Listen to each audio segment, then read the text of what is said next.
still a lot of mysteries around a lot of things that happened in this country. In the night, up came a person who was wearing a cloak, and he had in his hands the Great Seal of the United States. Jefferson, of course, looked at it and said, "This is it."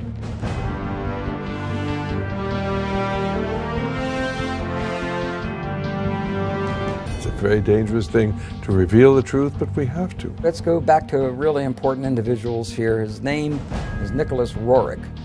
The truncated pyramid with the all-seeing eye on the top. Nicholas Roerich is the person who is responsible for that ending up on the dollar bill.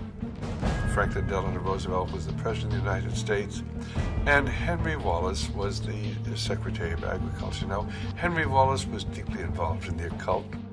Roerich to Wallace to FDR to the dollar bill.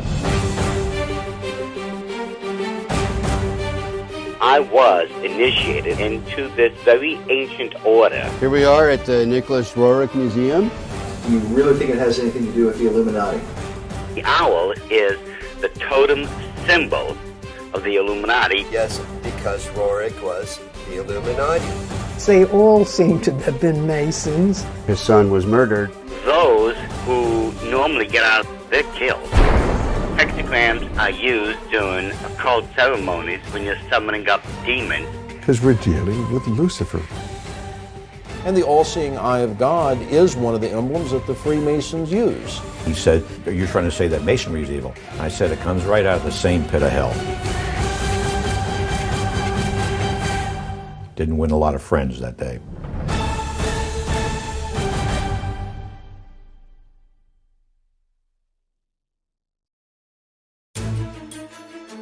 Our history of the dollar bill is a strange telling, one that involves an American president, a former vice president, a mysterious Russian mystic, and a determined Jewish researcher, on the trail of an ancient artifact that is said to have been in the possession of the most powerful rulers in history, and somehow directly influenced the design of the dollar bill. As incredible as it seems, it's believed this mysterious object could mark the beginning of Armageddon. There's going to be a bloodbath there. With them is an expert in the signs and symbols of the occult world. This is not the eagle. Who claims that the details of the dollar bill are no accident, but represent the diabolical working of secret societies. This is the eye of a phoenix, looking on in favor of the secrets of the dollar bill.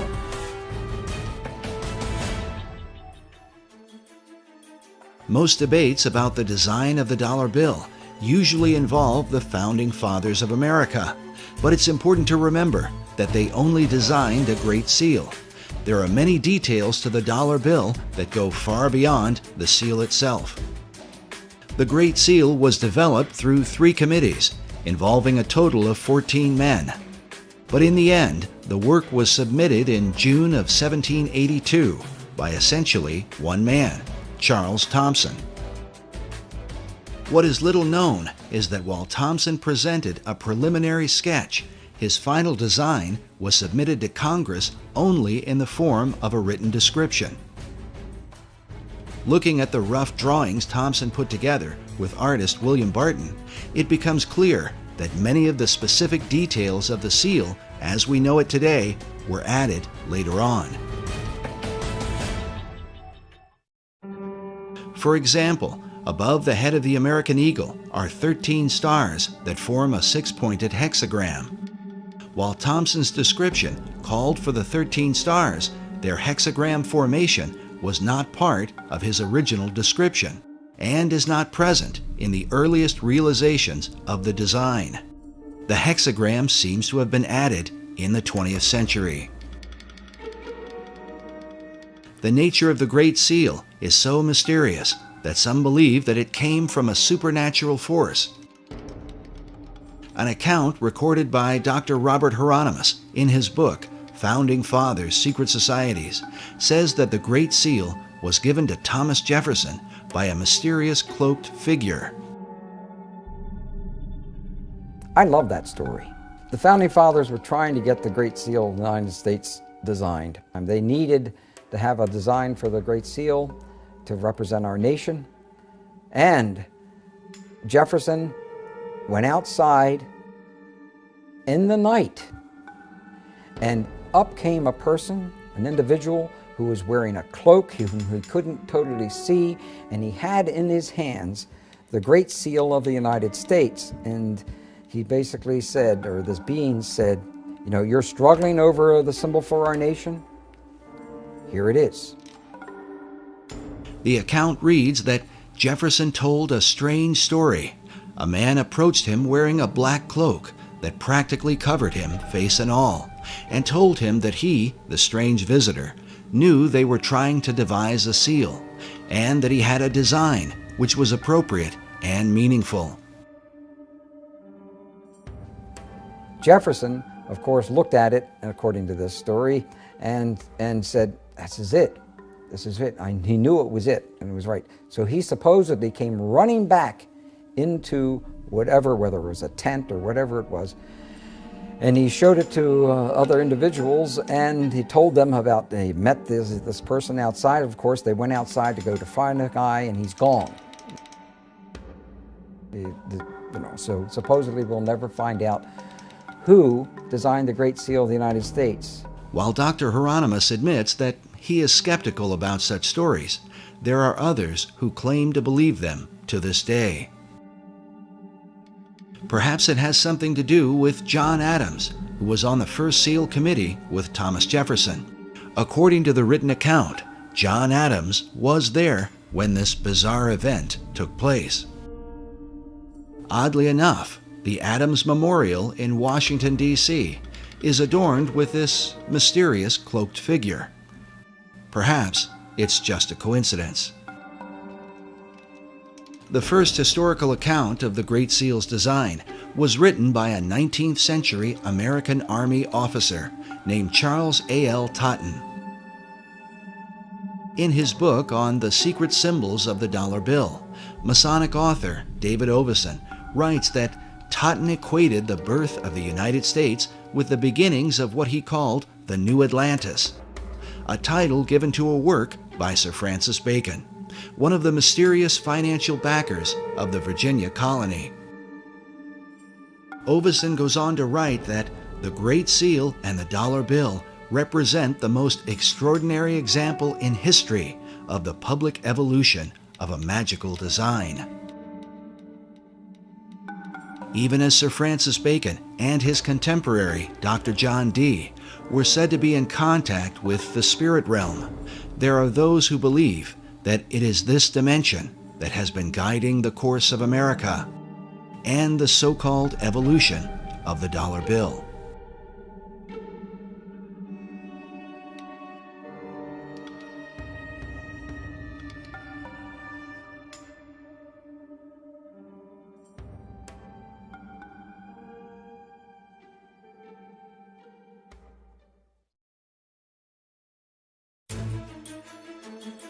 Debates have gone on for years about the secret symbolism of the Great Seal of the United States, whether or not these symbols represent secret societies, or if they are what the White House and the U.S. Congress currently tell us, symbols of divine providence, of stability, and the patriotism of America. What the Founding Fathers intended as they designed and ultimately approved of the Great Seal remains mostly a mystery. There's still a lot of mysteries around a lot of things that happened in this country. It's not in our history books. There can be no doubt that those things hidden in the shadows of the last 2 centuries are not easily brought to light. But when one comes into the modern era, into the age of photography, film, and the advanced practices of mass media, it becomes a bit easier to document world events and the intentions of those who have helped to shape them. In the late 19th century, Harvard professor Charles Eliot Norton referred to the Great Seal as a dull emblem of the Masonic fraternity. This idea was furthered by occult philosopher Manly P. Hall in the early part of the 20th century. Hall not only believed that the Great Seal was Masonic, but that it was created through the collective consciousness of the occult societies and represented the secret destiny that they had in mind for America.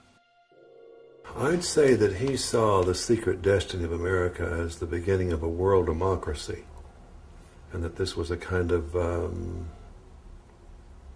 experiment in democracy that had been envisioned for thousands of years before. So he saw this much like Francis Bacon envisioned what he called the New Atlantis. In 1926, Hall began publishing a newspaper called The All-Seeing Eye, dedicated to his occult views of philosophy. It was during Hall's era that the all-seeing eye of the Great Seal would be taken out of obscurity and placed on the back of the dollar bill by President Franklin D. Roosevelt in 1935. This might all be seen as just a coincidence, if not for the fact that FDR seemed to be familiar with Hall's teachings on the occult. Today, Hall's legacy is carried on at the Philosophical Research Society in Los Angeles, California, a society that Hall founded in 1934, just 1 year before the Great Seal found its way onto the back of the dollar bill. The current president of Hall Society is Dr. Obadiah Harris, shown here in what is called the Wisdom Library at PRS. According to their website, the library is made up of writings that deal with divination, tarot cards, Kabbalah, alchemy, astrology, metaphysics, Buddhism, theosophy, and secret societies. And wisdom literature is about relationships not only to each other, but to nature, to the universe. That's what this library is. This library is a library about the wisdom that is in nature and in relationships, and how it is that you can tap into that wisdom in any culture. It all overlaps. And Mr. Hall felt like that was really the future for the human race. Like Hall, Dr. Harris believes in the destiny of America. Even more interesting is that Dr. Harris's own writing on the subject was unofficially acknowledged by an important figure in FDR's White House. I wrote a little book one time. One of my first books I wrote was The Reawakening of the Americas. So we usually lose sight of the fact that the whole continent. And I got a little 1-cent postcard from Eleanor Roosevelt thanking me for that. I carried that around for years because I thought that was a great compliment. But even more important was the familiarity that President Franklin Roosevelt had with the arcane literature in Manly Hall's so-called Wisdom Library, a collection of occult books that Hall had gathered from all over the world. And Mr. Roosevelt himself, you know, back in 1942, after the Pearl Harbor invasion, sent some of his people here to microfiche the works in this library because he looked upon it as a national treasure. He wanted to preserve it. And I was surprised that when I first heard that, just how much he seemed to know about such a treasure of wisdom that is contained here. FDR's interest in the arcane and mystical was further reflected in the relationship he had with his Secretary of Agriculture, Henry Asgard Wallace. And so it was then in 1935 when Franklin Delano Roosevelt was the President of the United States, and Henry Wallace was the Secretary of Agriculture. Now, Henry Wallace was deeply involved in the occult. Wallace's interest in mysticism was well known in circles around Washington, D.C., but it was something that would eventually damage his career in American politics. H.L. Mencken dubbed Wallace the Swami, while it was also said of him that he was the only cabinet member who dabbled in the occult and who could cast a horoscope. In spite of all this, FDR ardently defended him. According to one account, when one of FDR's close advisors worried that many people considered Wallace a mystic, Roosevelt snapped, "He's not a mystic, he's a philosopher. He's got ideas, he thinks right, he'll help people think." But the question was, who was helping Wallace think? This question has been deemed critical because it was Henry Wallace who suggested to FDR that the Great Seal be placed on the back of the dollar bill. But why? Well, it has a lot to do. Let's go back to really important individuals here. His name is Nicholas Roerich.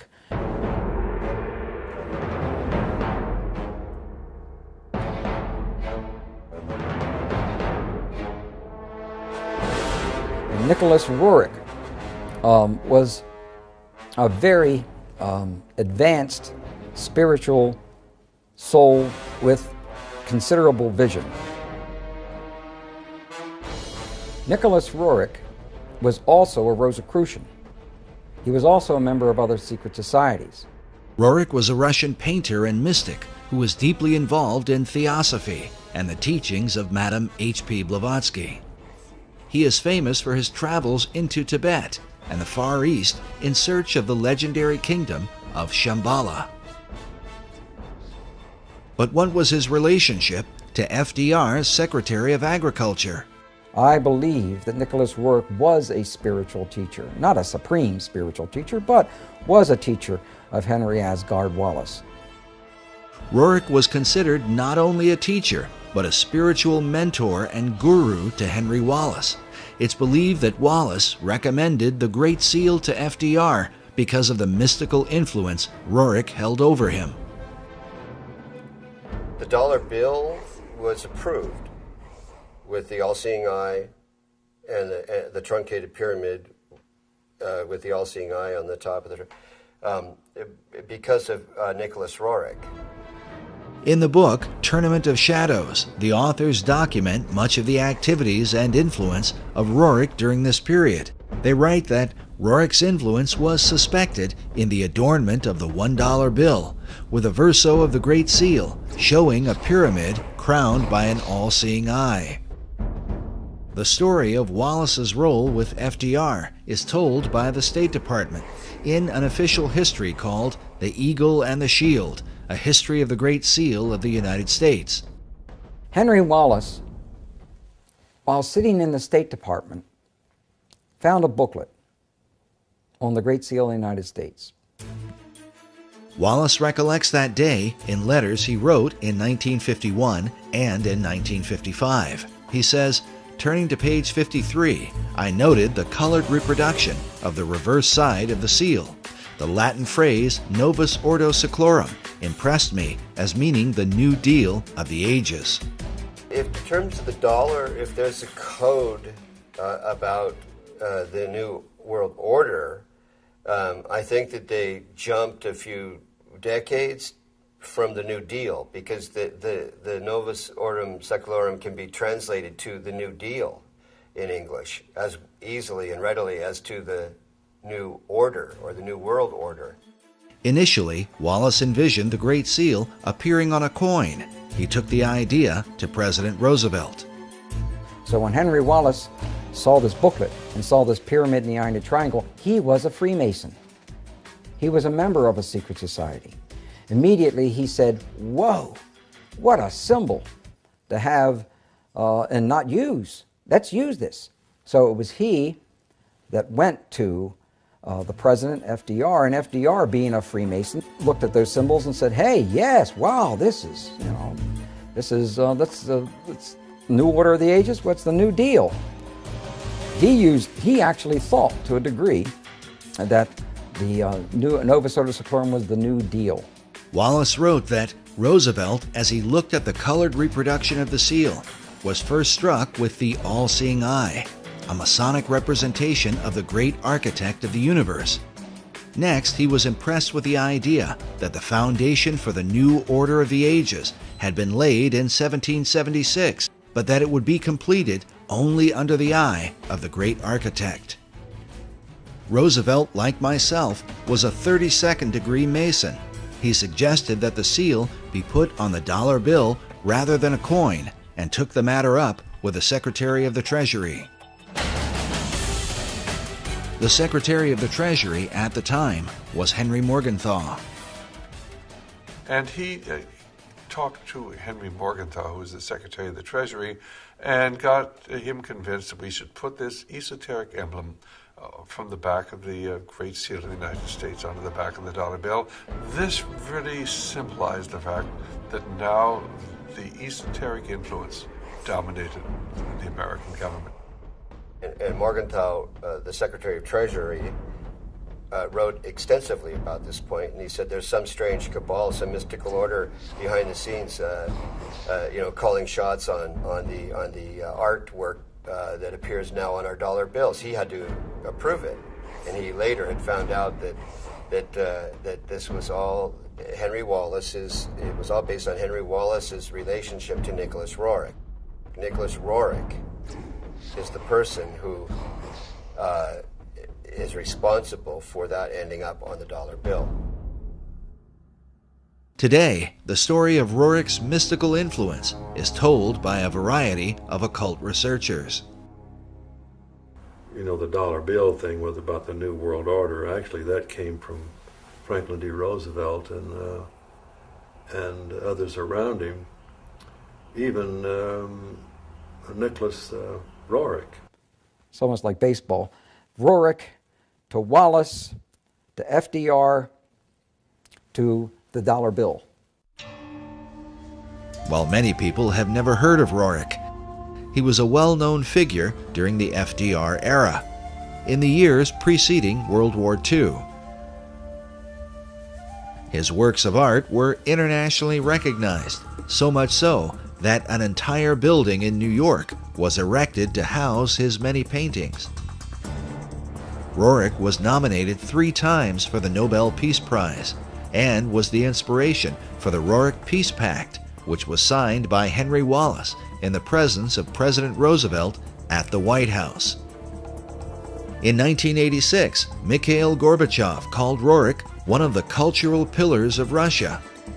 The Russian cosmonaut Yuri Gagarin, the first man in outer space, when asked what the Earth looked like from orbit, answered, very much like the paintings of Nicholas Roerich.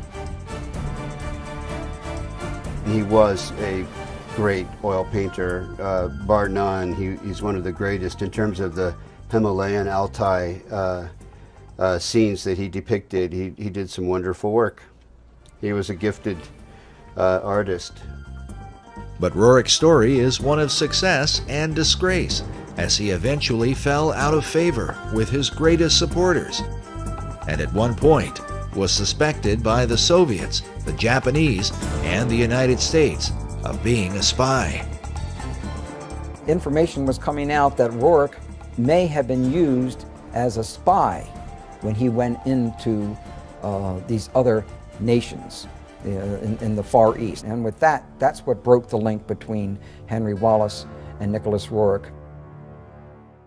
To learn more about this mysterious figure and his influence on the dollar bill, we traveled to the Roerich Museum in New York, along with cipher expert and international codebreaker Buff Perry, who has long been associated with the museum and its curators. Here we are at the Nicholas Roerich Museum at 319 West 107th Street, almost at the corner of Riverside Drive. His paintings hang on the walls of 3 floors of this building, and also many of the treasured archives, letters, and other writings and memorabilia of the Roerich family are housed here. I have a deep interest in the history of Nicholas Roerich and his family and their association with a long-lost artifact that I have had a lot to do with over the years. We'll learn more about this artifact later on, as it ties together Nicholas Roerich with Henry Wallace, Manly P. Hall, and what some believe will be the future destiny of America. Like many who are involved in New Age and occult ideas, Nicholas Roerich dreamed of a united one world order. Nicholas Roerich is seen as one of the key individuals, historical individuals, that had a lot to do with the development of the League of Nations and subsequently the United Nations, and is recognized as such in the United Nations building. I'm told, I haven't seen such commemoration, but I'm told it's there. And the history of the United Nations is often characterized in association with Nicholas Roerich's global peace efforts. Roerich's dream was shared by his disciple, Henry Wallace, as demonstrated by the book Henry A. Wallace, His Search for a New World Order. This concept is visualized by the cracked bronze globe that sits outside the United Nations building, where a new world is literally breaking forth from the old. But somehow, Roerich's ideas on the subject would get him into trouble with Wallace when he traveled abroad on behalf of the United States government. In the book, Tournament of Shadows, we read that Roerich had been chosen by Henry Wallace to scour Central Asia for drought-resistant grasses to combat the Dust Bowl. This was the genesis of the Roerich expedition, financed and staffed by the Department of Agriculture. But during his 2-year expedition, Roerich seemed to be on a mystical journey, one that involved his quest for the legendary city of Shambhala, and literally searching for signs of the second coming of Christ. Nicholas Roerich's idea was that the second coming of Christ may happen within years, and that's why he visited India, China, etc., and Russia, and digging up and trying to locate spiritual centers and spiritual information along those lines. Authors Meyer and Bryzak write that the search for Shambhala, which he identified with the second coming of Christ, and the Maitreya, or Buddha to come, obsessed Roerich. His paintings and writings thereafter conjured up his vision of a new age of peace, brotherhood, and enlightenment. But Roerich's concept of Christ, shown here in one of his paintings, was dramatically different from that of traditional Christianity. Both Roerich and Wallace were members of the Theosophical Society that was founded by Madame H.P. Blavatsky in the late 19th century. Blavatsky's view of religion can be summed up in her book, The Secret Doctrine. She makes use of the phrase demon est deus inversus, which means the devil is God inverted.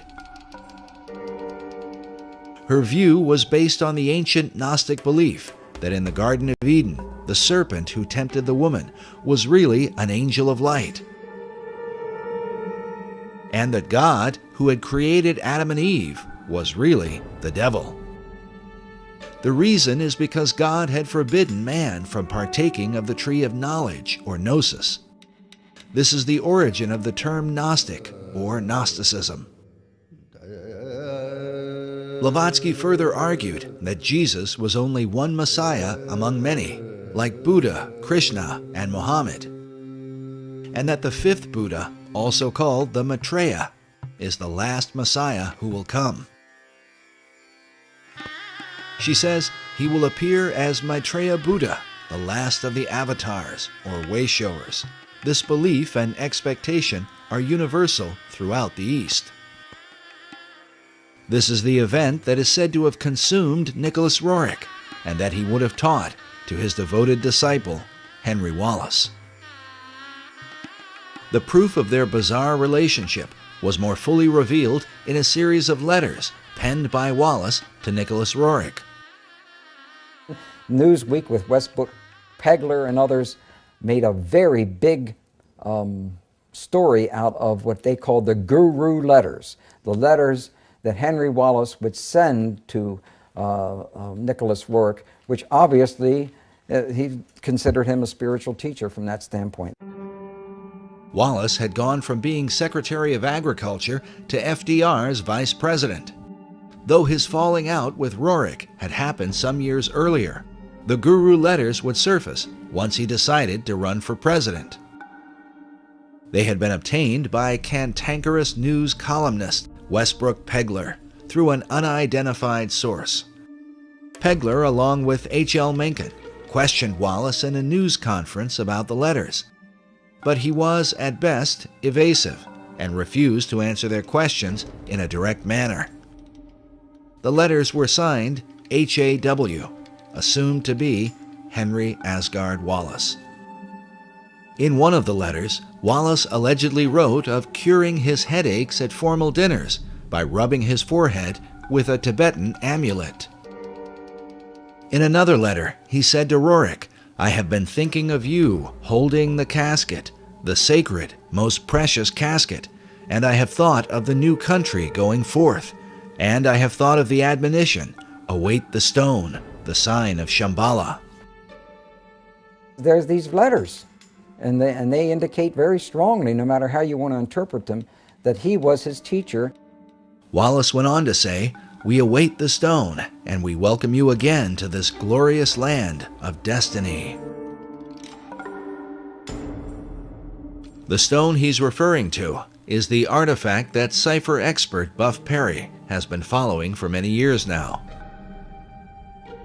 We learned about this mysterious stone during our first interview with Perry at Manly Hall's Philosophical Research Society, where a statuette of Nicholas Roerich, holding a casket like the one described by Wallace, sits on one of the tables in the library.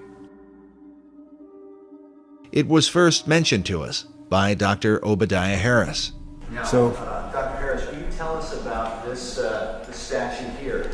Oh well, this would be a very favorite thing to Manly Hall. This is Nicholas Roerich, who lived in the early part of actually, he lived even in the 20th century up until 1947. There's a Roerich Museum in New York, and this, of course, is of Mr. Roerich himself. Then there's this little casket, and in this casket symbolizes what he was given, which is the foundation stone of America. And we don't know where that stone is today. I think that Buff Perry knows a little more about where it might be now. We then asked Buff Perry to explain the stone in relation to the statue of Nicholas Roerich. The statue is based on a painting his wife Helena painted of him. The casket he's holding with a cloth fabric, a kind of sacred, appearing to be Tibetan cloth fabric over it, is a casket that contains a stone that variously has been called the Chintamani in Sanskrit, meaning the stone of wisdom, the Bethel stone, which was Jacob's pillow stone, that you read about in Torah in the Old Testament, which became known as a Bethel stone, because it was used at the location of what became the town of Bethel, so Bethel. So this stone has an incredible history to it that has only recently really surfaced in terms of how it ended up in the hands of Nicholas Roerich, where it came from. There can be no question that this stone in the casket consumed Roerich through the latter part of his life. His paintings are filled with the repeated imagery of it. And here you have a man delivering that casket up again. It appears in, it seems like almost all of Roerich's paintings. These are supposed to be his family and ascendant masters carrying the Rothenberg casket in which that stone was kept. Roerich called the stone the treasure of the world. Even his wife, Helena, is pictured in this portrait, which hangs in the Roerich Museum, with the casket resting next to her, something she and her husband had received under mysterious circumstances in 1923. Everything changed once they received this. But why would this artifact be of interest to FDR's Vice President, Henry Wallace? And how could it relate to the design of the Great Seal on the dollar bill? As Buff mentioned earlier, the stone is said to be the pillow stone of Jacob, upon which he had his dream of a ladder that stretched from earth to heaven, with the angels of God ascending and descending on it. The ladder itself is a recurring symbol in secret societies, especially Freemasonry. Master Mason Albert Pike wrote extensively of Jacob's ladder in his book, Morals and Dogma, and even suggests that Jacob's ladder may in fact have been a pyramid.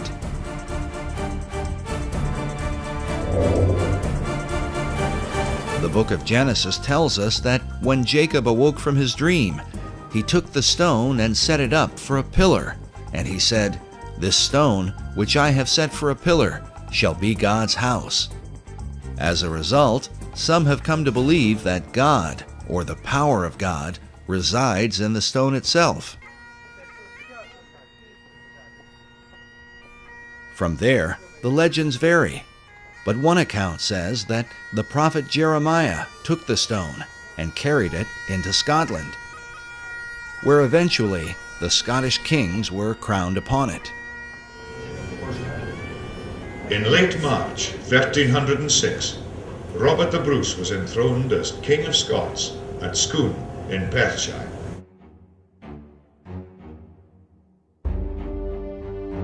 An old Scottish poem says, "Except old seers do feign, and wizard wits be blind, the Scots in place must reign, where they this stone shall find." Eventually, the stone was kept at Scone Palace and was hence called the Stone of Scone. To this day, the Scots also call it the Stone of Destiny. In the year 1296, King Edward I of England captured the stone, and it was taken to Westminster Abbey for the crowning of English monarchs.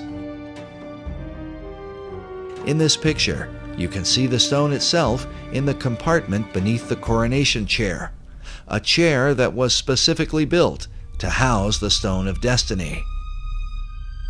The last monarch to be crowned upon it was Queen Elizabeth II in 1953.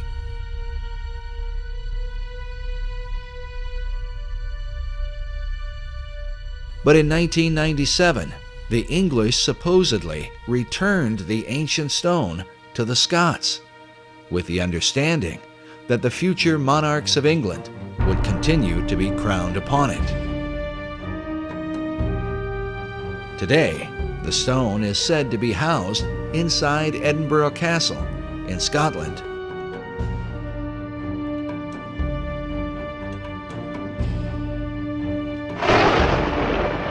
There is even a self-guided tour where visitors can view the Stone of Destiny along with the honors of Scotland, the crown jewels of Scottish royalty.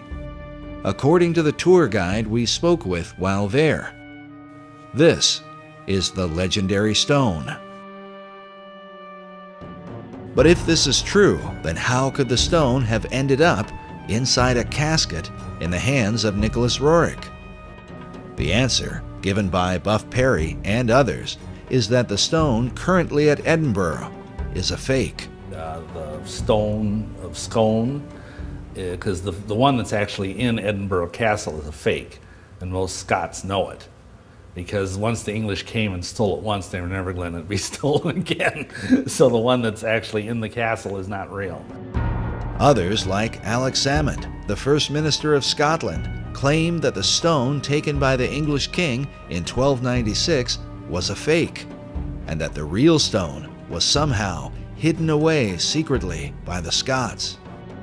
Exactly where the real Stone of Destiny is today, and how it may have changed hands over the centuries, continues to be a matter of debate. Nevertheless, its importance is recognized by nearly all occult societies in the world today. It is the foundation stone of all history. It's also called the Philosopher's Stone. It has the lapis exilis in the Grail literature cycles that came out of Chrétien de Troyes and Wolfram von Eschenbach. Wolfram von Eschenbach writes in Parsifal that the stone is called the Grail. While the Holy Grail is traditionally thought of as the cup of Christ, those involved in secret societies believe that the original and oldest form of the Grail is the Stone of Destiny, written of by Wolfram von Eschenbach in his Grail legend, Parsifal.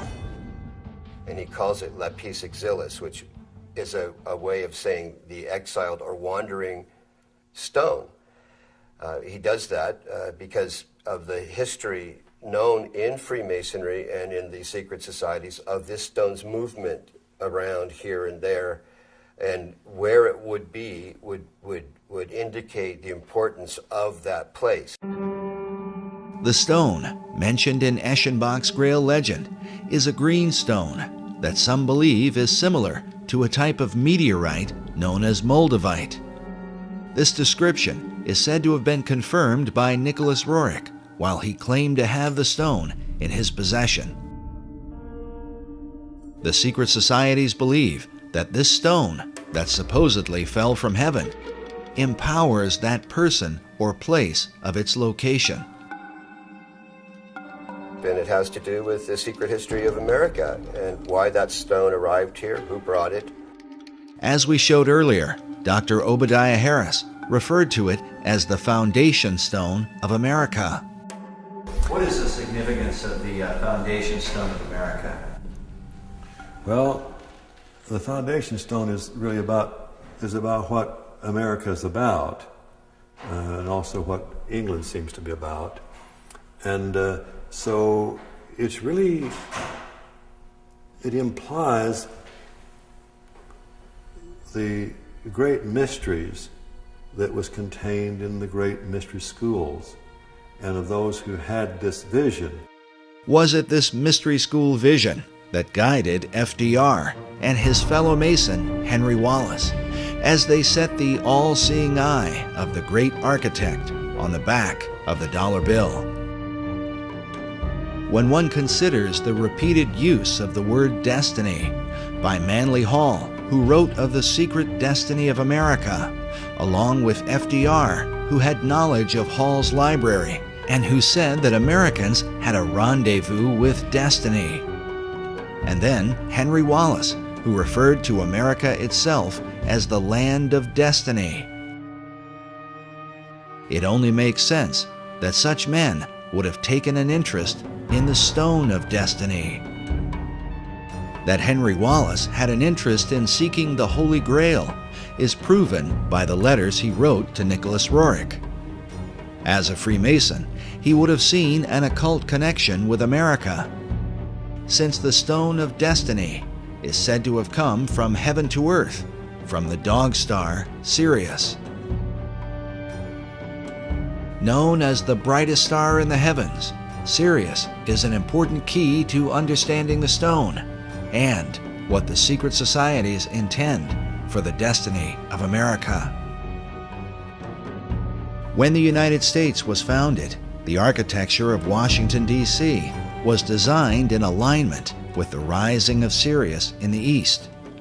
July 4th, Independence Day, is the day when the sun is in conjunction with this star, said to be 23 times more powerful than the sun itself. Also consider that Sirius is the blazing star or pentagram used in Masonic lodges. But as this mystical symbol relates to the dollar bill, we read that the famous emblem of the all-seeing eye, seen hovering above the unfinished pyramid, is a depiction of the Eye of Sirius and is a common motif found throughout Masonic lore. The importance of Sirius to the secret societies cannot be overstated. Some believe that the secrets of this star are a matter of life and death. In our last documentary, Riddles in Stone, Dr. Robert Hieronymus explained the importance of the dog star Sirius. This happened during a casual discussion, and some of what he said took us by surprise. Listen now to his uncut explanation to understand how critical the secrecy of this symbol is to Freemasonry and all the secret societies. And as you listen, remember, it is Sirius that rises in the east behind the sun, which stands as a picture of the twofold nature of every symbol in the occult. Interesting thing about all of Freemasonry is that symbolism is ultimately very important. They don't put a lodge in the east because it's a nice place and it looks good.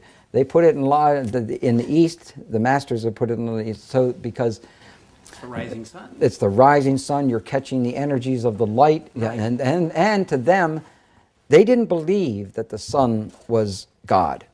All right, like we're told, the ancient Egyptians, we're told all the time that they thought the sun was God. Well, to simplify it, do I have time to tell them this part? Yeah. Oh, yeah. Okay. All right. As with all secret societies, you have levels, and if you're on the lower levels, you don't even know they're upper levels. They don't even tell you. Right. You bump into it by accident, or someone comes along. Now, in Scottish Rite, that's something different, because they know that there's a. But before then, and basically, secret societies such as, let's go to ancient Egypt. To the ancient Egyptians, the priest would tell the serfs, the guys that tilled the land, they would say, the sun is God. Okay? And so they accepted that very low-level interpretation, all physical. That's not what the priests believed. What the priests believed, there was a second level. The priests believed that, nope, the physical sun is not the supreme being. It's the spirit which flows through the physical sun that is the supreme deity. However, there was another level. And the priests didn't even know it. It's those that were involved and elevated to if I would have told you this 15 years ago, I might have gotten shot.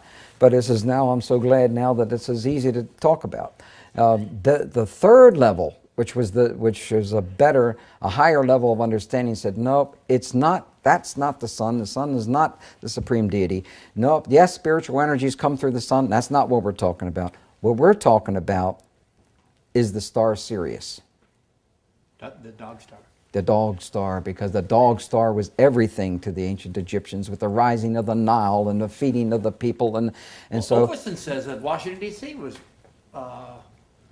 the dog star was important in the founding of Washington D.C. Indeed, it was, yes, and that's a reflection on America. But the point I was just trying to make was that third level is never told.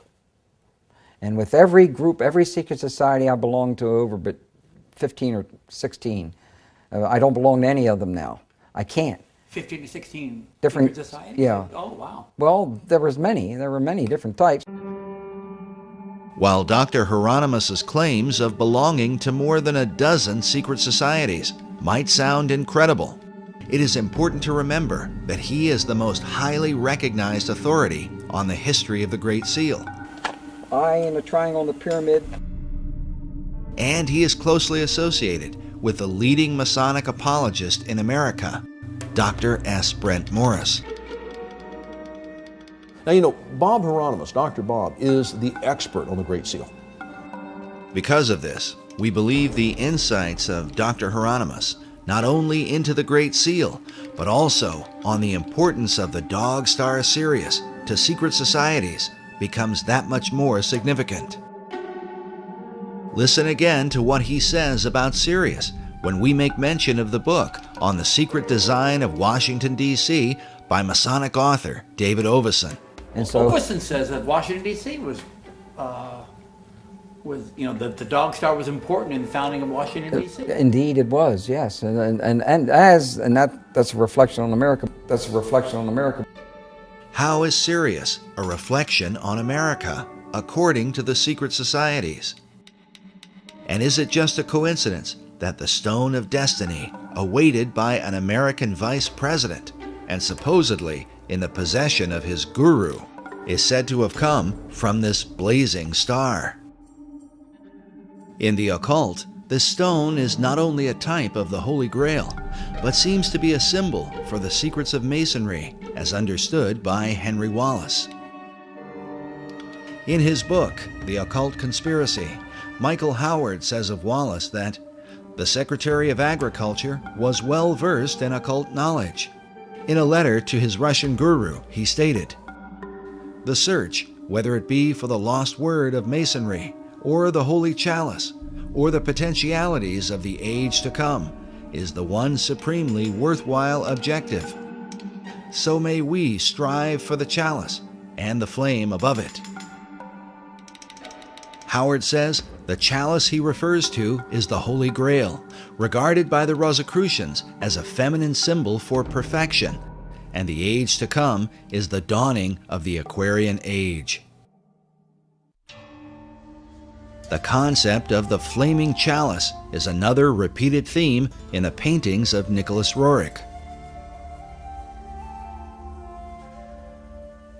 And you can see this entity holding the chalice, and there's a flame coming up from the middle of the cup part of the chalice. This is a painting of Prophet Muhammad. And interestingly, he's viewing a specter of a person of some sort or other who's bearing in the heart area the chalice that's burning the flame. That's consistent with Zoroastrian motifs as well as Agni Yoga.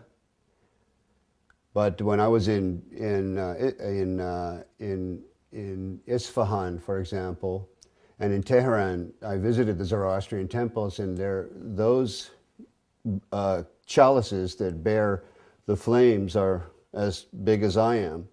And I'm sure that Nicholas Roerich had the occasion to see those chalices in the Zoroastrian temples in his journeys through the East and the Near East. But this is definitely Muhammad. He's named it Muhammad the Prophet. But for some interesting reason, Muhammad is viewing some kind of spiritual entity with that fire-bearing chalice in the heart zone. While Roerich's paintings are today kept in a modest museum in Manhattan, they were once kept in a towering building on the Upper West Side. In the 1920s, Roerich was supported by a wealthy benefactor and Freemason named Louis Horch. Like Wallace, Horch considered Roerich to be his guru and financed the construction of a massive building to honor him. It was called the Master Building. During this era, Roerich designed what he called a peace banner that went along with the Roerich Peace Pact that had been signed by Henry Wallace. The symbol was simply 3 circles in a triangle formation. This symbol can be seen even today, engraved on the black cornerstone of the Master Building. Buff Perry and others believe that certain arcane contents, including the Stone of Destiny, were placed inside this cornerstone when it was laid. This is the seal over the cornerstone of the Master Building that is at the corner of 103rd and Riverside Drive. And here you see 1929 and the 3 circles with an M and then an R beneath it. And I believe that means Master Roerich, meaning master building in effect. He was like an edifice to people at that time. So the idea of the master building was the idea that Roerich himself was the master, is that Absolutely, correct? Absolutely. The whole building was built for him, for his use, in his honor and in his name. And it was to be used as a place where there would be art galleries, art studios. Great writers of the past lived there. Joseph Campbell was there? Joseph Campbell lived there for a period of time. Joseph Campbell was a highly regarded esoteric who wrote about the power of myth. His works are still celebrated by the Theosophical Society to this day. Another 20th century luminary who frequented the Master Building was Manly P. Hall. Hall was clearly interested in Roerich, and in his books wrote about the symbolism of the stone that is called the Grail. And we don't know where that stone is today. I think that Buff Perry knows a little more about where it might be now, but some believe it's in the foundation stone of the Roerich Building, the Roerich Museum there in New York. Mr. Hall used to go to the Roerich Museum in his early days, just after he had written the big book called The Secret Teachings of All Ages, because there in the penthouse of the Roerich Building met the very elite, the esoteric elite, you might say, who were really into not only the mysteries of the great world religions, but also the mysteries that many people don't know that was part of the motivation in the founding of our own country. While the Master Building today is used mainly for apartment living, the penthouse, located in the upper levels, is still there. Is it possible that Henry Wallace could have been one of those esoteric elite who met there with men like Manly Hall? There is at least one record of his meeting with Nicholas Roerich at the Master Building. American Heritage reports that Wallace visited the museum and was thrilled beyond measure to receive a brief audience with Roerich. He found the artist's appearance, demeanor, and plans to promote culture and peace extremely impressive. He admired Roerich's paintings because he said they gave him a smooth feeling inside. The article goes on to say that Wallace avidly read the painter's writings and frequently communicated with the officials of the Roerich Museum. Whether FDR himself ever attended the penthouse meetings is unknown, but it is reported that the president's mother was an admirer of Roerich, and Roosevelt himself had once met and been favorably impressed by the artist. It is also worth noting that in 1932, First Lady-elect Eleanor Roosevelt gave a lecture at the Roerich Museum Lecture Hall. American Heritage writes, the State Department grew very nervous about Roerich, but he had influence in the Oval Office. With such connections, is it possible that inside the mysterious penthouse at the upper level of the Master Building, the so-called esoteric elite decided on the design for America's dollar bill? Remember that the Master Building was finished in 1929.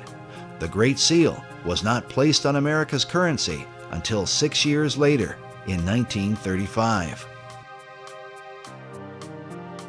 All of the players in this drama were involved in Masonry, including the Secretary of Treasury, Henry Morgenthau.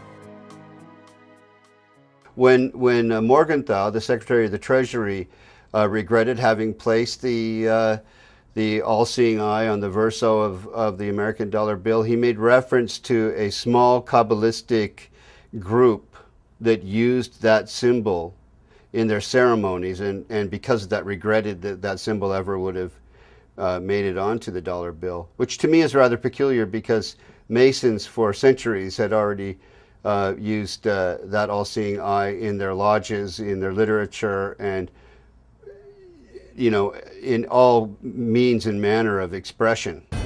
Perry's suggestion is that while Morgenthau, as a Mason, might not object to a Masonic symbol, he was concerned about the influence of what appeared to be a personality cult surrounding Nicholas Roerich.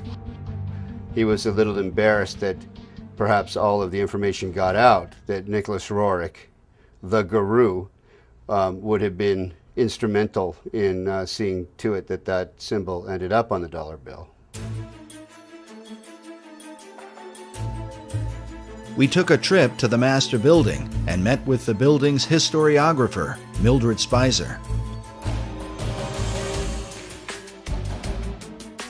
She lives inside one of the apartments with a view through the right-angled windows that are famous for being the first of their kind. Whether or not they were intended to represent the Pythagorean right triangle, a favorite symbol among Masons, is for the viewer to decide. Rorick's idea was to have that Mason symbol put on the dollar bill, so every resident in the U.S. is connected to Rorick through the dollar bill. While we were there, Mildred confirmed that Rorick's chief financial supporter, Louis Horch, was in fact a 33rd degree Freemason. And that was given, sent to me by Oriole. Her father was Louis Horch, and she and her mother, Nettie Horch, were very involved with the museum. And during this time, they were caught up in the mysticism of Rorick. And those who were part of Rorick's inner circle were invited to the highest level. With Mildred's help, we were able to make our way up the elevators and then the many stairs to the much talked about penthouse, which some have called a kind of temple or meditation room.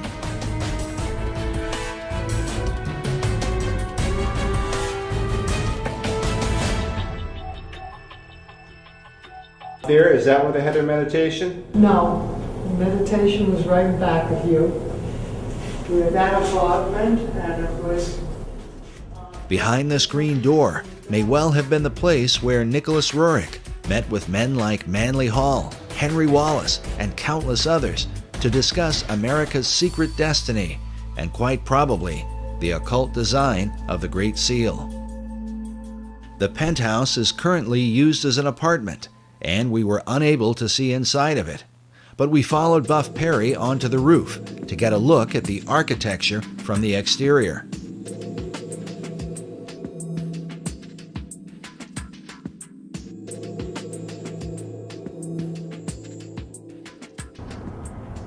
We're at the very top of the master building, and behind you is the river, and in front of you is the outside walling of the meditation room or temple or whatever one wants to call it, the chapel that Roerich had constructed for his private spiritual purposes. So it's right on the other side of this wall. Yeah, it's just all this in here. And that's the very top.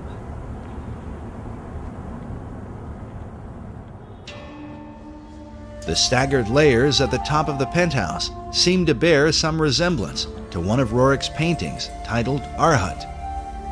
In Buddhism, Arhat is the highest level of enlightenment, said to be the ultimate goal of nirvana. In Roerich's painting, notice the image of the Buddhist figure sitting inside the staggered stones, perhaps a symbol for the enlightened esoteric elite in the meditation room.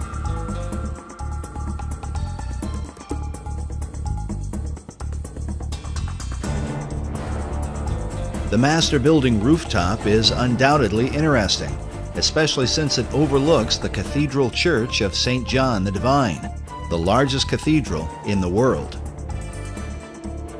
where many of the occult concepts of America all seem to come together. What's interesting is that much of the cathedral was being built during FDR's administration.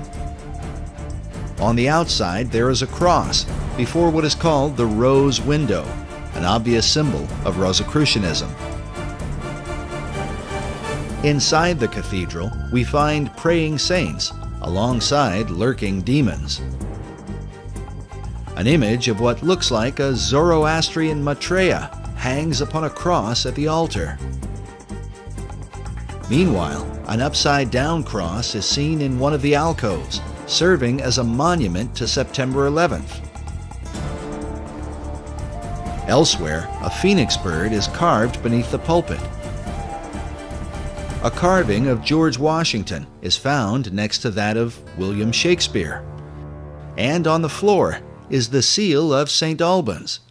St. Albans was one of the names given to Sir Francis Bacon.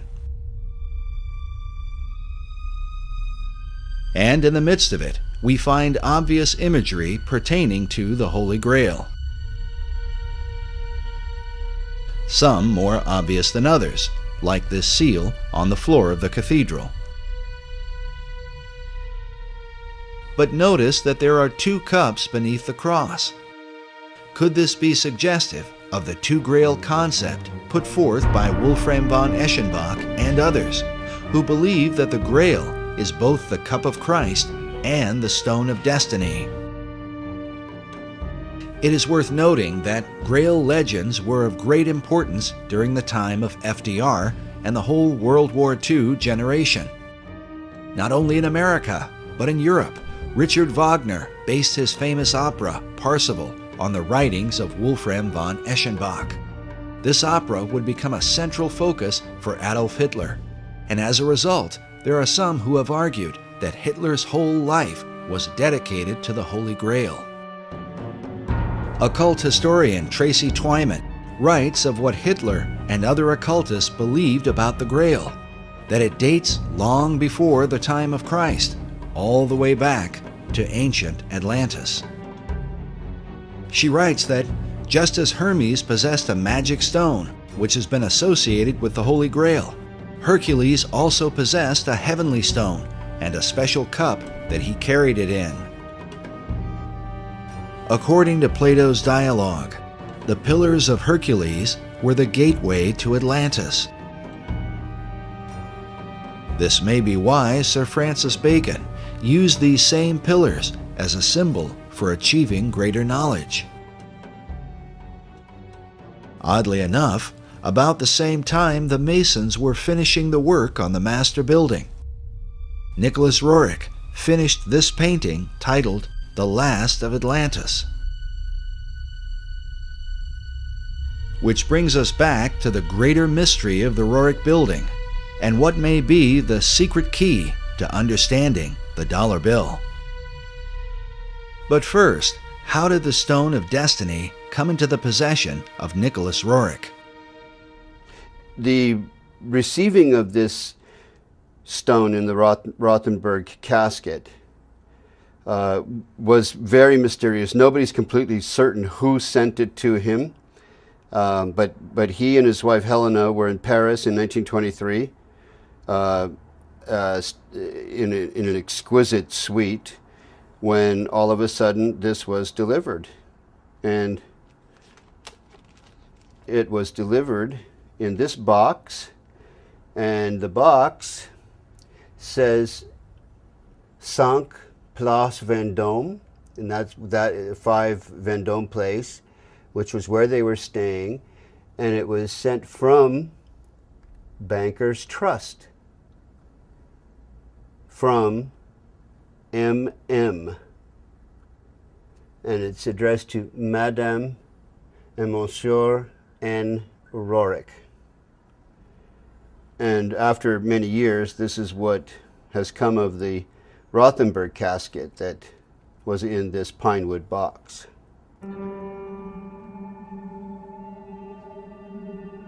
But why would this artifact have been delivered to Nicholas Roerich? And could it have really ended up inside the cornerstone of the master building, as Buff Perry and others believe? When it was mysteriously delivered to Nicholas Roerich in 1923, he carries it around. He ends up going to India with it. By 1929, he's had this huge building, a 29-story Art Deco building built for him in New York City by Louis Horch, an investment banker, with a cornerstone prepared to have this sacred casket bearing the stone and other artifacts sent from India, because he's now taking it in 1923 from Paris to India, and placed in the cornerstone for posterity. All of this might seem a bit too incredible, except for the fact that the laying of the cornerstone for the master building was a major event in 1929, attended by foreign dignitaries from around the world. From Spain, France, Poland, Australia, Romania, and a host of other countries. Why would they all turn out for this event? This 1929 event is very important. Albert Einstein sent a tribute, which I have a copy of, to the construction of the building, to the meaning of Nicholas Roerich, who he was, what he was doing for humanity, and why the laying of this cornerstone was so important. Rabindranath Tagore, many luminaries and notables, government officials and the like, including Henry Wallace, who became FDR's vice president, first Secretary of Agriculture and then vice president in the next decade. And that becomes very intriguing, what all the connectedness is in terms of FDR, Freemasonry, and the stone. Just as Freemasons were involved with the designing of the dollar bill, they were also involved in the construction of the Master Building. As noted earlier, the Master Building was financed by Louis Horch, who was appointed to a number of government offices during FDR's administration. In fact, he was placed in charge of the Department of Commerce by his fellow Freemason and Roerich disciple, Henry Wallace. As we have seen, Wallace, in his letters, shared a fascination with the Stone of Destiny. And so the stone today is in this building? The stone is in this casket, said to be in this casket. The reports I have received from the Roerich Museum would have that stone in this Rajput casket in the cornerstone of the Master Building. The interest of men like Albert Einstein, Henry Wallace, and not to mention all the foreign dignitaries, becomes quite intriguing when one considers the full contents of the casket that was said to be placed inside the cornerstone. I'm familiar with the ingredients of the Rajput casket by having read letters from Zina Fosdick and her own notebook entries, and also because Aida Tolskaya herself, one of the co-curators of the Roerich Museum, wrote out what Zina Fosdick had stated they had placed in the Rajput casket in Darjeeling before it was delivered to the city of New York to be placed in the cornerstone. As Buff Perry explained, the letter that describes the contents of the casket comes from Zina Fosdick, a longtime devoted disciple of Nicholas Roerich, who would later become the director of the Roerich Museum. The museum photo collection is filled with images of Fosdick alongside Roerich while they were in Darjeeling, India, where the casket was prepared. As such, it stands to reason that she would have known the details of what they put inside. The letter's written by Zina Fosdick, and it was actually an entry in her diary. And what's written here is an accounting of all of the ingredients that are in the Rajput casket that was prepared in Darjeeling, India, in 1928 to be delivered to New York, to Manhattan, and to be placed in the cornerstone of the Master Building. There are a lot of interesting things that were placed in the Rajput casket. For example, an image of Maitreya printed on Tibetan paper. As we showed earlier, in the occult belief, the Maitreya is said to be the last Messiah that will come. The Maitreya is seen as the final deliverer and incarnation in the Buddhist tradition. Again, he's also Kalki in the Hindu tradition, the 10th incarnation of Vishnu. Vishnu is the great god of Hinduism. So they're not mixing up Jesus with Maitreya, but they are seeing Maitreya as a messianic figure, a world Messiah who would answer all of the expectations of all the world religions at one time.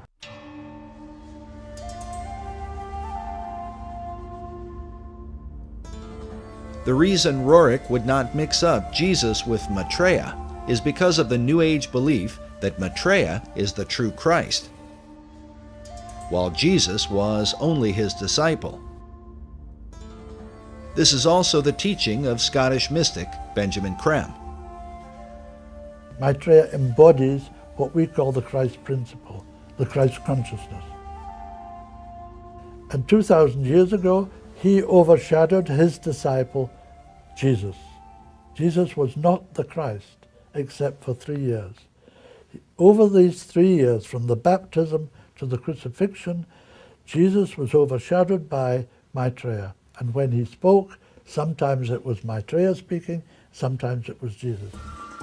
We featured Creme in our last documentary, Riddles in Stone. He is the founder of Share International and has been declaring for more than 30 years that Maitreya would be arriving soon. Maitreya's standing by, ready to come into the world at any moment. When we spoke with Creme in 2006, he had just come from speaking to the United Nations. While I was in New York, I gave a talk at the United Nations, and there was a large group of New York theosophists. A certain number from outside the United Nations were allowed to come to the talk, and they were very responsive, very responsive. These theosophists are modern members of the Theosophical Society, of which both Nicholas Roerich and Henry Wallace were members. Other famous members included Thomas Edison and Mahatma Gandhi, as well as Gandhi's close friend Jawaharlal Nehru, the first Prime Minister of India. Also pictured here, beside Nicholas Roerich. But in addition to the image of Maitreya, what were the rest of the contents buried inside the cornerstone of the master building? A portrait of M.M. This, I believe, is Master Moriah. Master Moriah was one of the names given to a spirit that is said to have inspired Madame H.P. Blavatsky. Roerich's wife, Helena, claimed that the same spirit was in contact with her and inspired her writings. It's Master Moriah, who is actually Helena Roerich, channeling this entity, if I can put it that way. One of her books was titled On Eastern Crossroads, in which she wrote extensively about the stone in her husband's possession, calling it the Serpent Stone, and saying, "The stone cometh, and it is a most grievous error to deny the stone." In fact, the quote from one of Henry Wallace's guru letters about the new country that goes forth and the admonition to await the stone comes directly from this book. Nicholas Roerich tended more to write about, sort of physical reality and the adventures in the Himalayan mountains, in the Altai region toward the Himalayan mountains, where his wife, Helena, wrote about the channeling and the esoterica, the theosophical kind of side of things. While Roerich's writings may have dealt with reality, his paintings were anything but. Dedicated to universal archetypes, and with them, the promise of a sacred treasure. That brings us to the third, and perhaps most important item, placed inside the cornerstone of the master building. They're all people who had varying kinds of relations with Nicholas Roerich. They were channelers, they were followers. But to me, personally, greatest interest is this side statement that Aida Toskaya, who is also one of the curators of the Roerich Museum, wrote. Sina omits a piece of the stone that was placed in the casket. This goes back to that famous stone that the Roriks became a cause célèbre because of, and many other people wrote about later.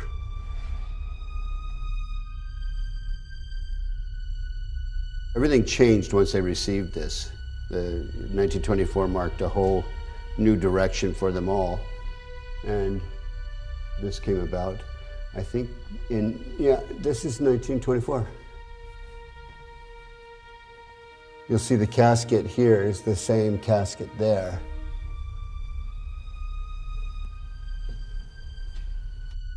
And this is a burning casket of some kind. Yeah, Chintamani.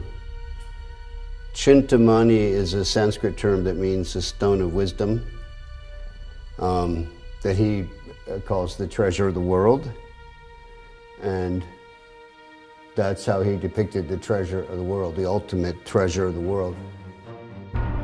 It seems only appropriate that this treasure hunt would take us back to Manly Hall's society in Los Angeles, and in particular to one of the graduates there from the University of Philosophical Research, a Freemason named Gavin Wentz. On his website, he quotes a curious passage from Eschenbach's Grail legend with a clear reference to the Knights Templar. The passage reads, "Wherever these Templars receive victory or defeat, I will tell you by what they live. They live with a stone. If you do not know it by name, I will name it for you. It is called Lapsit Exilis. The stone is also called the Grail." Eschenbach's reference to the Knights Templar is curious. During the same period that he wrote his Grail legend, the Templar Church of Garway, England was built.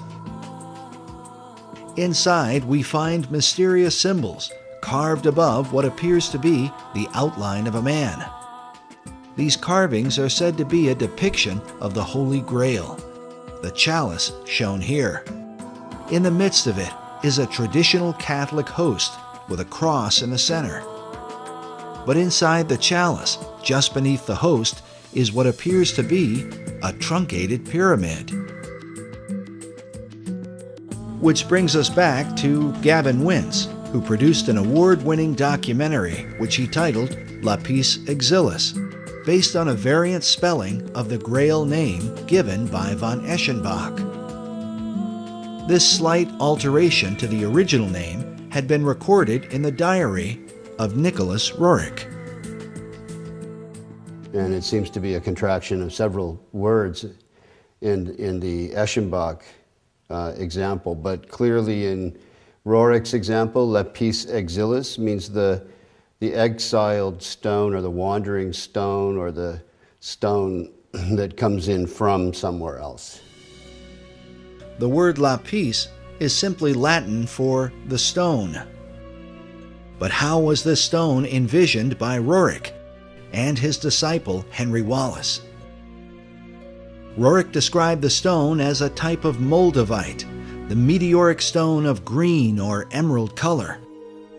This would seem to fit with the description given by von Eschenbach in the 12th century. On his website, dedicated to the stone's history, Freemason Gavin Wentz came to this conclusion about just what Nicholas Roerich envisioned as Lapis Exilis, the stone they call the Grail.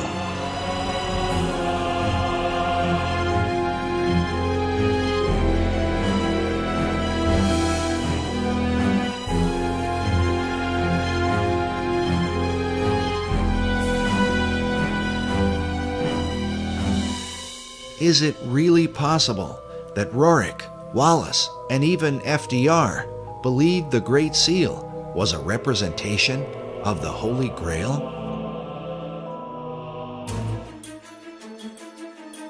And if so, then, as the treasure of the world, would this explain why the US dollar has been used from the time of FDR onward to send financial aid to nearly all the countries of the earth for the establishment of a global society?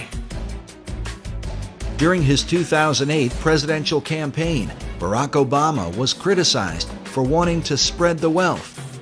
But in reality, the redistribution of wealth, a socialist tenet, is a practice that the United States has engaged in at a global level for more than half a century, beginning in the aftermath of World War II. We want peace and prosperity for the world as a whole. The United States now is conducting a new kind of foreign aid program. Aid not for destroyed industrial nations, but for developing countries with limited knowledge of modern technology. Many are just emerging from colonial status. American aid seeks to lay the foundations for industrial and agricultural growth. It is motivated by the humanitarian ideals of the American people and But now that the economy of the American people has taken a turn, and it seems that the dollar is declining fast, how could this fit in to the plan of the secret societies? Consider that when the shock waves of the American stock market shook the world, France and China called for a global currency and a new world order. Which brings us to the other half of the dollar bill's design, the American eagle, that some believe represents the mythical phoenix, a bird that is said to destroy itself by fire.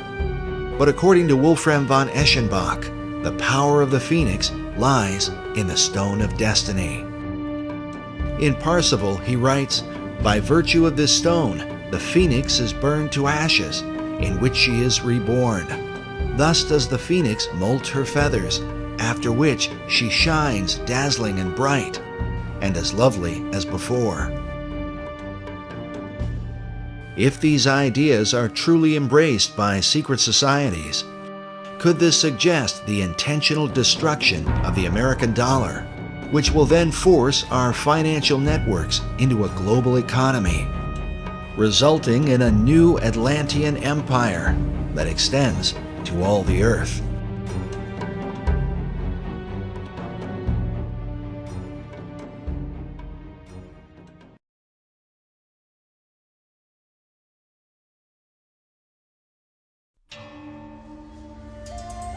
As Buff Perry mentioned earlier, the stone is also called the Chintamani stone. As a symbol, the stone unites the occult traditions of both Eastern and Western mysticism. One thing is certain, those who practice the occult believe this artifact is the key to achieving the great work of all secret societies. Mark Amaru Pinkham is the co-director of a group called the International Order of Gnostic Templars. In his article titled Nicholas Roerich and the Chintamani Stone, a Holy Grail from Sirius, he writes that data regarding the Chintamani Stone maintains that it was brought to Earth by Syrian missionaries to eventually help precipitate a one-world civilization. He says there is some indication that one part of the stone has been the sacred stone of the Kaaba, which has united millions of Muslims around the globe. Pinkham goes on to write that it is known that a portion of the Chintamani stone was given to the League of Nations, whose stated goals were the creation of a one-world civilization. The association of the stone as a symbol of unity is an important part of how it is said to have come to America. It has to do with the secret history of America and why that stone arrived here, who brought it. Oddly enough, this mysterious artifact may provide the missing link to understanding how America has gone from being a Christian nation to a country beset with pagan statues, pagan monuments, and occult icons. For years, Buff Perry was financed by a leading member of the Philosophical Research Society to hunt down this stone of destiny.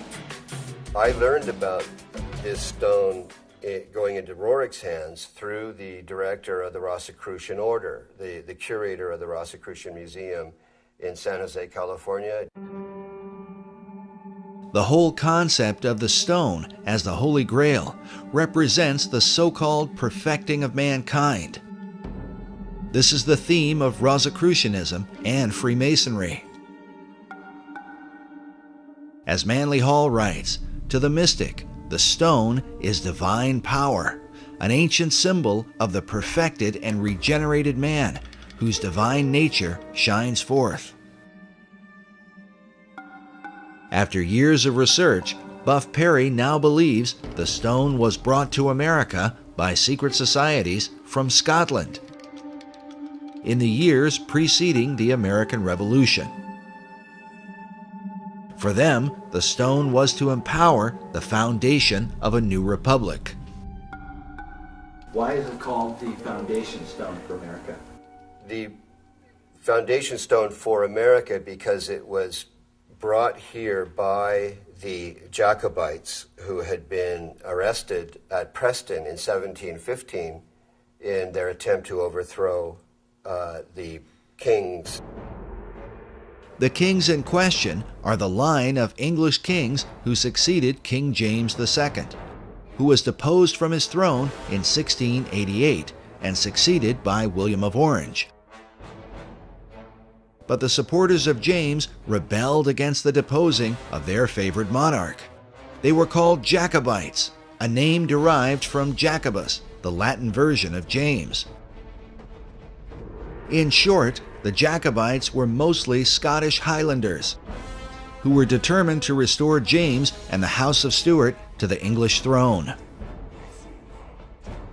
But the reason King James II was deposed presents a powerful clue as to why America has been steadily transformed into a cornucopia of pagan and occult philosophies. King James had proclaimed that Jews and Presbyterians and Quakers and Catholics and even Ottomans should be embraced by the Church of England. That's why he was deposed. So the subsequent formation of this Jacobite revolutionary social order was in reaction to his deposition and in support of his embrace of Jews, Presbyterians, Quakers, Catholics, and Ottoman Muslims. Since the Protestant English rejected James' ecumenical ideas and also feared that the hand of Rome was somehow involved, the Scottish Jacobites engaged in a series of rebellions against the new line of English kings. But their rebellions were ultimately crushed, and as a result, many of the Jacobite fugitives fled across the waters of the Atlantic to America. In 1715, there was a rebellion in a place called Preston, northern England. Many of the Jacobites were arrested and deported or exiled to America. Standish family, Anson family, notable families in American history, pre-revolutionary history. Families that then went on to become part of the War of Independence, the American Revolution. Notable Masons and Freemasons. These notable Freemasons were the survivors of the Jacobite resistance in Scotland, a land with a long history of secret societies, whose influence is both mysterious and extensive. Consider that centuries earlier, the Knights Templar fled persecution and are said to have hidden themselves within the Masonic lodges of Scotland. In the 19th century, Albert Pike would develop the ancient and accepted Scottish Rite of Freemasonry, which would become the most powerful arm of Masonry in America. Meanwhile, President Woodrow Wilson once said that every line of strength in American history is a line colored with Scottish blood. Perhaps the best example of the Jacobite influence in early America is found in Hugh Mercer, often called an unsung hero of the American Revolution. Mercer was a Jacobite doctor who supported the cause against England until their final defeat at the Battle of Culloden in 1746. He was then forced to flee to America leaving his homeland behind.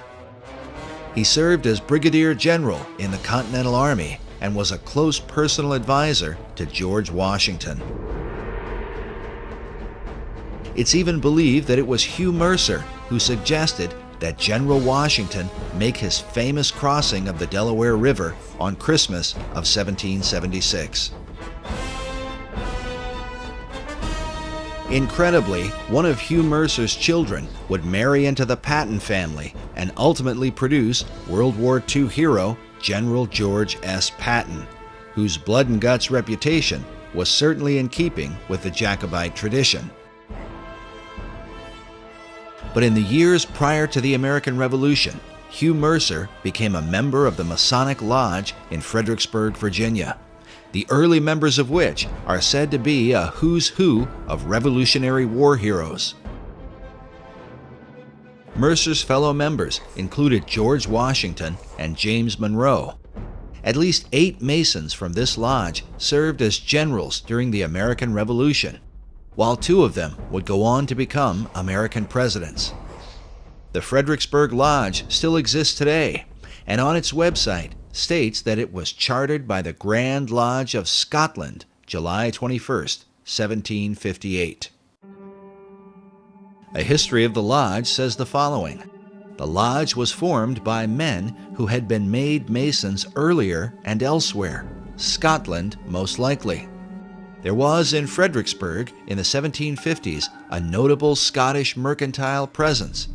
Many of those early lodge members bore Scottish surnames, and it was to Scotland, not England, that the lodge later turned for a proper charter. Is it possible that the influence of the Scottish Jacobite rebels worked as an undercurrent that helped to inspire the American Revolution?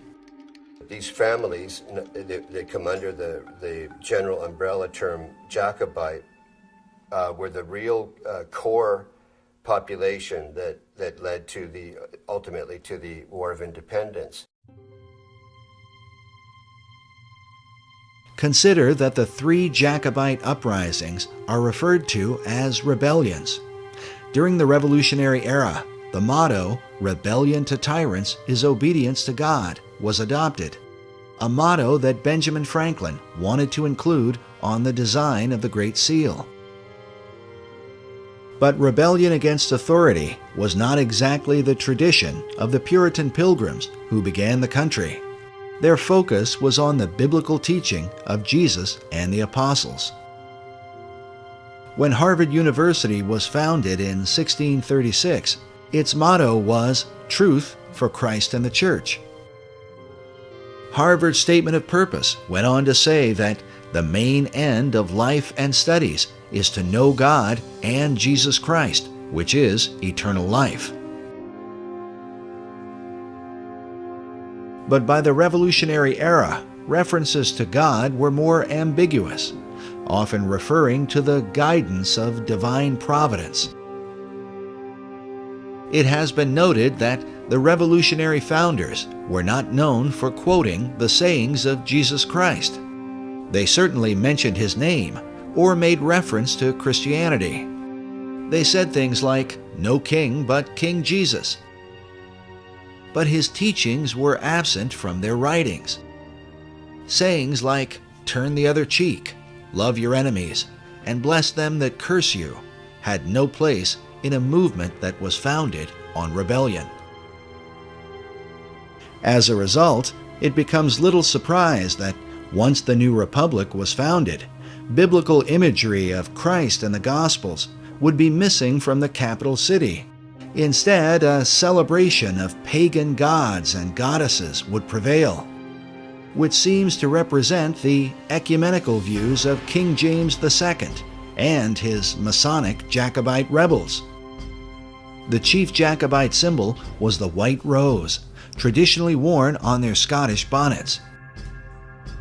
This dagger features a Jacobite rose with a pentagram in the center. Notice that the pentagram has a dot in the middle, which usually signifies the sun. The 5 points of the star symbolize the rotation of Venus around the sun, forming a pentagram over an 8-year cycle.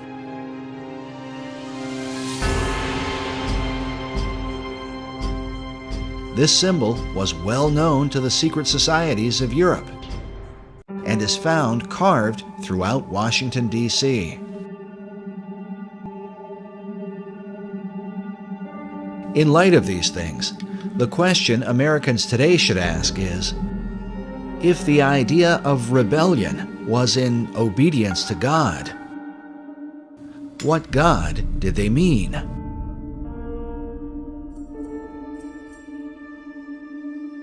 Which brings us back to the Stone of Destiny, a mysterious artifact whose original owner has for centuries been acknowledged as the greatest rebel of all time.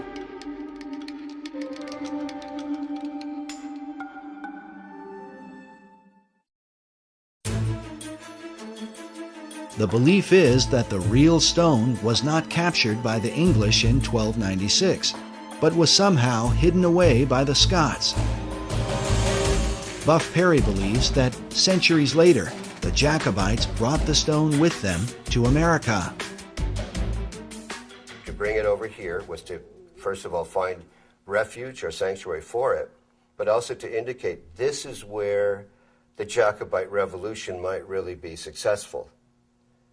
1715, the first rebellion, 1745, the second, and then we have the 1770s with the Declaration of Independence. We have the Boston Tea Party, then we have the sort of prolonged war of independence, all brought about by these same people. So foundation stone, meaning this stone now is going to be placed here where the order will have its ultimate political fruition and success. Well, this is Helena Roerich, a painting of her, I believe by Nicholas, and she's bearing the white rose, which came to mean what you swear an oath of secrecy in relation to.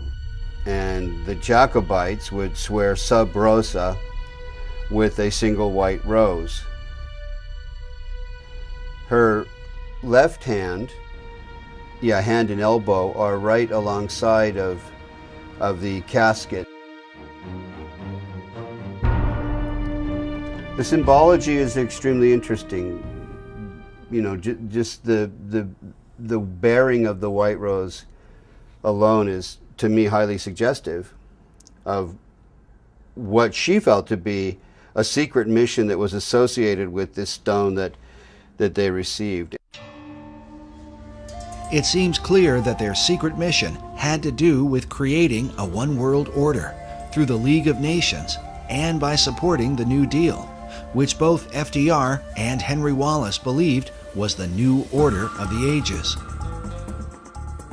It was during FDR's administration that the National Archives building was completed, with the figure of what appears to be a perfected man carved upon it. The figure is called Destiny, with the word destiny used repeatedly by the key figures who influenced the dollar bill, FDR, Wallace, and Manly Hall. Is it possible that they all believed the Stone of Destiny had come to America through Nicholas Roerich? But exactly what destiny they had in mind for America and the world must give us pause when we consider the full history of the stone. According to an ancient legend, the stone that fell from heaven is a jewel that was cut from the crown of Lucifer himself.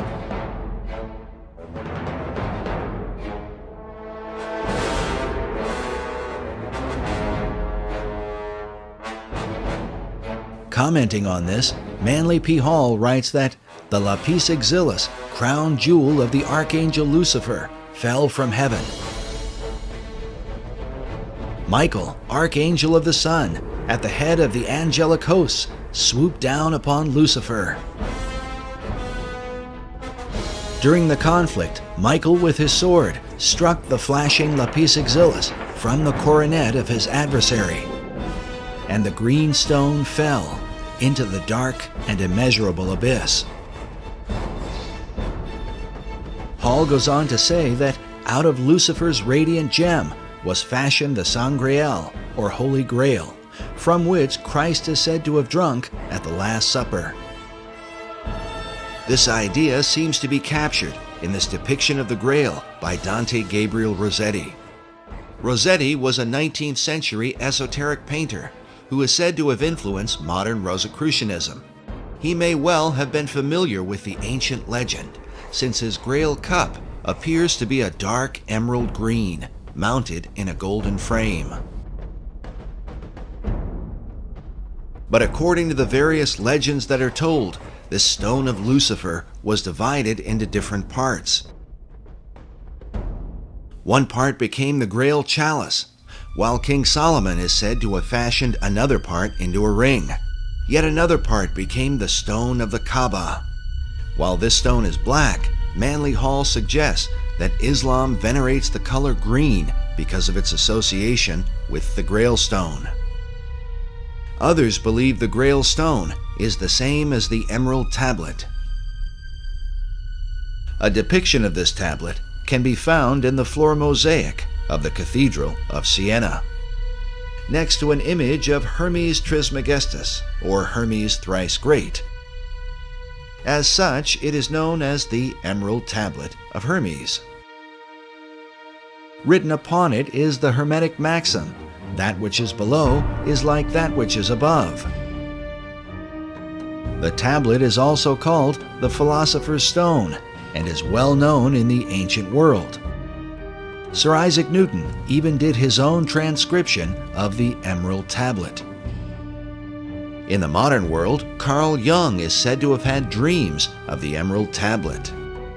Manly Hall obviously knew about it and even published his own illustration. Hall writes that the oldest and most revered of all the alchemical formulae is the sacred Emerald Tablet of Hermes. In her book on the Merovingian mythos, occult author Tracy Twyman writes that the story of the Emerald Tablet of Hermes appears to be yet another incarnation of the Grail as stone. She goes on to say, the legend connected to these items and the stone they came from relate that the stone bounced off Cain's head as it fell to earth, leaving a scar on his forehead in the shape of a red serpent, the mark of Cain. This is what the Grail as stone represents.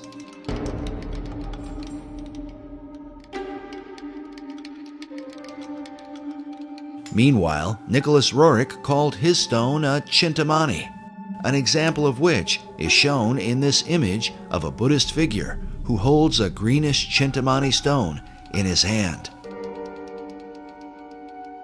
While the legends of these stones vary and researchers often disagree, it is curious that both Roerich and Manly Hall use the same variant spelling of Eschenbach's term for the Grail stone.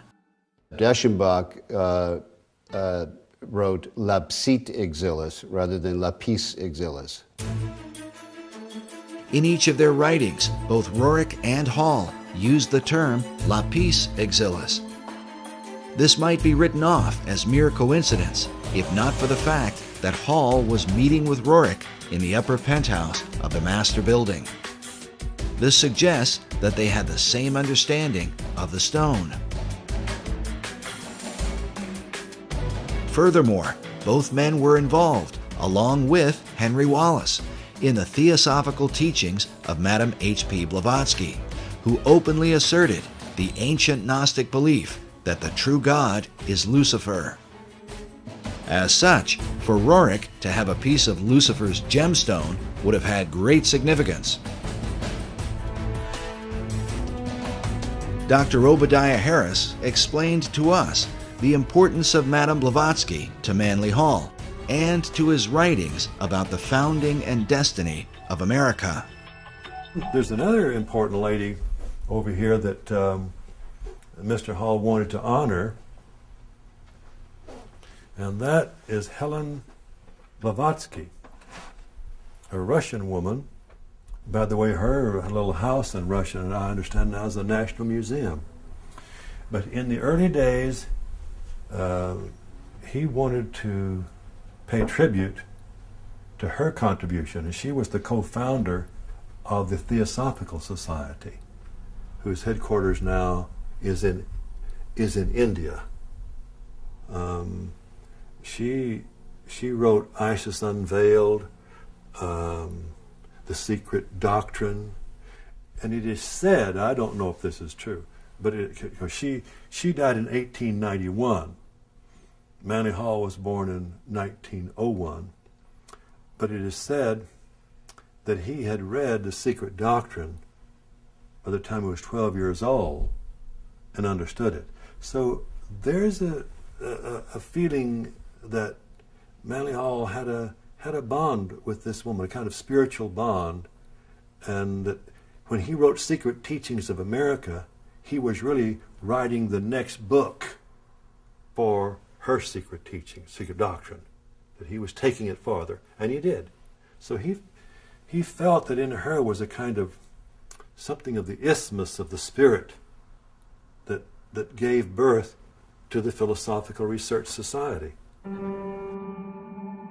If what Dr. Harris says is true, then Hall founded his entire society on the Luciferian doctrines of Madame H.P. Blavatsky. Well, Manly Hall, of course, really was one of the leaders of this whole world esoteric movement for probably 70 years or more. And he wrote extensively about the ancient mysteries, and he eventually joined the Masons and, of course, moved up very rapidly to 33rd degree Mason, and then to the upper levels of Masonry, which are truly into the Luciferian, which most Masons have no idea even exists. In his writings, Hall said that when the Mason learns the mystery of his craft, the seething energies of Lucifer are in his hands. This quote comes from the book The Lost Keys of Freemasonry that was first published in 1923, the same year the casket had been delivered to the Roriks in Paris. The Luciferian Freemasonry described by Hall could very well have been known by such Masons as Henry Wallace and FDR, especially if FDR was so familiar with Hall that he sent emissaries to Hall's library. Also consider that FDR's successor, Harry Truman, a fellow Mason, had Hall's books on his shelves. And certainly, Manly Hall's view of Lapis Exilis as the gemstone of Lucifer would not likely have escaped the attention of Nicholas Roerich.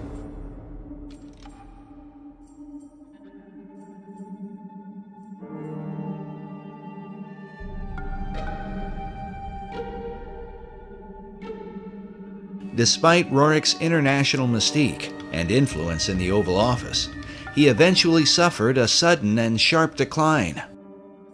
While searching for seeds and grasses for the Department of Agriculture, he was also heavily involved with the politics of Central Asia. Buff Perry believes that prior to his fall, Roerich was working to amalgamate the countries of Asia into a united Buddhist theocracy that would ultimately be joined to a one-world government. In Nicholas Roerich's efforts to bring about an amalgamated, if you will, theocratic Buddhist nation that would have consisted of Manchuria, Mongolia, Tibet, part of China, perhaps part of India, perhaps some of Siberia, he was working with the Tashi Lama, who was suspected by China, particularly, and to this day very much suspected by China, as being subversive to the stability of the region. And as a result of this, Roerich became associated with accusations of espionage. Perry's further suspicion is that, at least for a time, Roerich's political efforts were on behalf of FDR's New Deal administration. We recorded the following conversation with Perry in December of 2008. So we've got the what nobody's talking about right now in American media, the North American Union, right, through the Free Trade Agreement. The European Union, which is known about, but we never hear about it on the news. Right. And now there's an this Asian Union, it seems like Roerich was being used by the American government to lay the foundation for or to bring about an Asian Union. You've got it. That I accept wholeheartedly. And I think it when you read it, the details, factual details, it's inescapable that America saw in Roerich the capability of creating this great Asian Union, and he was supported by American intelligence. Roerich was supported when he was trying to bring together that great new nation. Who was he reporting to? He was reporting to the American consulates in China. The official story seems to be that once Roerich was accused of being a spy, he fell out of favor with his two greatest supporters, Henry Wallace and Louis Horch. But what about Roerich's so-called Stone of Destiny, this holy grail that he claimed was in his possession, supposedly buried inside the cornerstone of the Master Building? Whether the stone or some part of it is there or not, Buff Perry has come to the conclusion that Roerich's artifact was a cunningly devised fable. Just for our audience, just you don't buy into the idea of the mystical, magical nature of this stone. Absolutely not. And you think it was a showpiece fabricated by the Roerichs, really to beguile guys like Henry Wallace, it seems like. Yes. I do. I do. When we first interviewed Buff several years ago, he seemed to have the impression that the Stone of Destiny was the same stone that Roerich had in his possession. Today, he believes they are not at all the same thing, and that perhaps this is what caused Wallace to become disillusioned with his guru. I think Wallace felt perhaps deceived when he's anticipating the arrival of what he called the Stone of Destiny in correspondence, and then ends up with, nothing in effect. Nevertheless, Perry still believes that Jacob's Pillow Stone, which is said to be the real Stone of Destiny, was brought to America by the Jacobites and may have been recovered by the French-Canadian explorer La Vérendrye in the 1700s. The La Vérendrye stone is, clearly has some association with the Stone of Destiny. But the whereabouts of the stone today are still unknown. As a Jewish researcher, the real stone holds special significance for Buff Perry. According to the Jewish belief, the Pillow Stone of Jacob is one of the original artifacts that was kept in King Solomon's temple in Jerusalem. The stone, variously called the Stone of Destiny, Foundation Stone, Pillow Stone of Jacob, and other titles, is expected and is necessary to be in Jerusalem for the final construction of the final temple. The Jews believe that temple, and not all Jews, but most of the Jews today, active in rabbinical orders that are preparing to, conduct all the rituals in the final temple as we speak, believe that all articles that were in Solomon's temple have to be returned if they're known to exist. If they're not known to exist, then it's a different matter. But all those that are known to exist must be returned and would then go into use again in the final temple. Buff believes that Nicholas and Helena Roerich aligned their Chintamani stone with the Stone of Destiny in order to sensationalize their own cause. But others continue to believe that Roerich's stone was from the stars and had real power. The Roerichs themselves were known for tapping into the supernatural realm. The Roerichs were particularly eccentric. Helena Roerich spent much of her lifetime channeling a spirit that called itself Master Mariah, the same spirit that inspired Madame Blavatsky to declare that Lucifer was God. We told you earlier about the letter from Zena Fosdick that describes the contents of the Rajput casket placed inside the cornerstone of the master building. But we neglected to mention a few of the items that Buff Perry talked about. But there are all kinds of other ingredients. There are different fabrics and coins and. And what's the thing? Talk about the coins again. Well, these are in some cases coins that materialized out of what would be considered occultation, out of the other world, in different meetings and sessions that were held by the Roriks. And I'm not saying this off the cuff or because I heard it from someone else. These are recorded memoirs of Helena and Nicholas Roerich. And of course, many of the people who are into the New Age are into astral projection and in contact with these spirit beings. And there really are spirit beings out there. They refer to them as the Masters of Wisdom, or the Great White Brotherhood, or the Enlightened Ones. And they believe that they are guiding society. These are actually demonic forces and demonic beings. And of course, they can materialize and disappear. The average individual says, oh, that can't be true. And yet it is true. And when you talk to the people who are dealing with this, they come in contact with this many times. They have accessed this other dimension, which is truly a demonic dimension. And of course, tragically, it's becoming increasingly apparent here in America as we turn our back on God, and we're not really a secular society. We've gone from being a Christian society to a secular society, and now a society dominated by the occult forces, of which are intent upon ruling the world. If it's true that the Roriks were in contact with the spirit realm, is it then possible that these same powers could have somehow influenced the design of the dollar bill?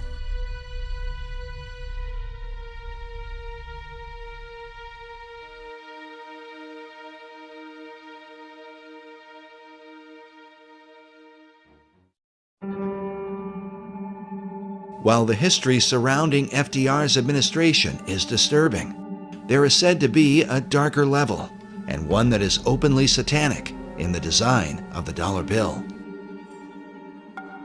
These allegations begin with a group founded in Bavaria in 1776, known as the Illuminati. The order was founded by a man named Adam Weishaupt, with the alleged purpose of perfecting society. The symbolism of the dollar bill, Adam Weishaupt, do you really think it has anything to do with the Illuminati, in your opinion? Is the Illuminati to be defined as Freemasons and Rosicrucians and other secret society members? If that's the case, then yes, I believe the symbol on the dollar bill, the truncated pyramid, is directly related to the Illuminati because Roerich was the Illuminati. In the 18th century, the original order was thought to have a bloodthirsty agenda, and it was believed that they secretly worshiped Lucifer. George Washington warned about the Illuminati in his letters, while Thomas Jefferson and Benjamin Franklin were thought to be members of its inner circle. Which brings us to our next speaker. He claims to have been raised in a modern Illuminati family that dates back to the 1700s. He says that, as a child, he was made to practice black magic and witchcraft. His name is Doc Marquis. My family goes back into the Illuminati all the way back to 1789. Of course, we have no way of either confirming or denying Doc's claims, but it is worth noting that he has acted as an expert on the occult for law enforcement and the FBI. According to his publisher, in the past he has appeared on and consulted for Geraldo Rivera and Oprah Winfrey, and for shows like Hard Copy, Inside Edition, and Unsolved Mysteries. Doc has been a Christian since 1979, but he says that part of his upbringing in a family that worshiped Lucifer was to be taught about the secret Illuminati symbols of the dollar bill, and that understanding them begins with the Rothschild dynasty. Meyer Amschel Rothschild had made a very interesting and profound statement. He said, "Allow me to control and issue the money of a nation, and I care not who writes its laws." And he was right. Meyer Amschel Rothschild is called the founding father of international finance. In 2005, Forbes magazine ranked him 7th on their list of the 20 most influential businessmen of all time. All this happened back in 1776, and this was during May 1st and shortly thereafter.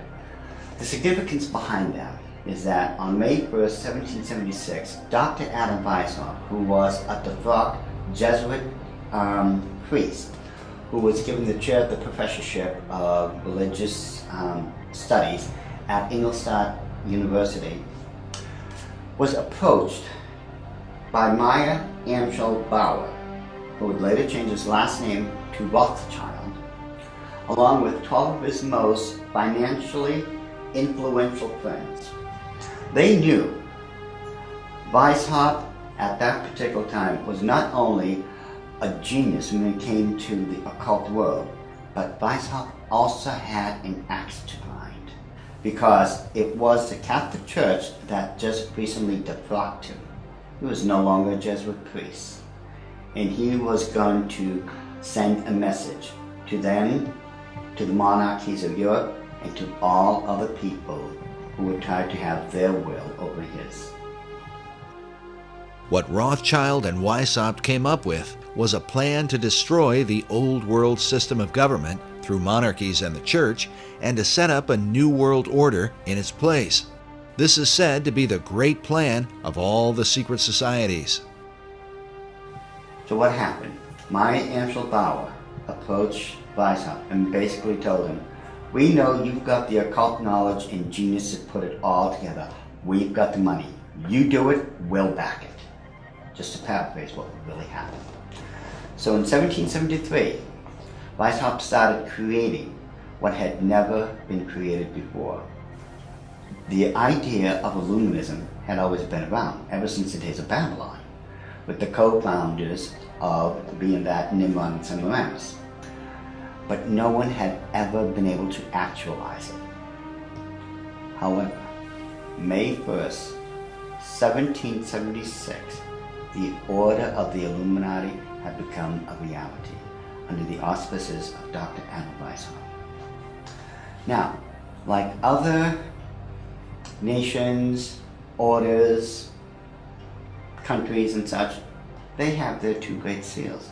The Order of the Illuminati does. Those two seals can be found on the back of a $1 bill.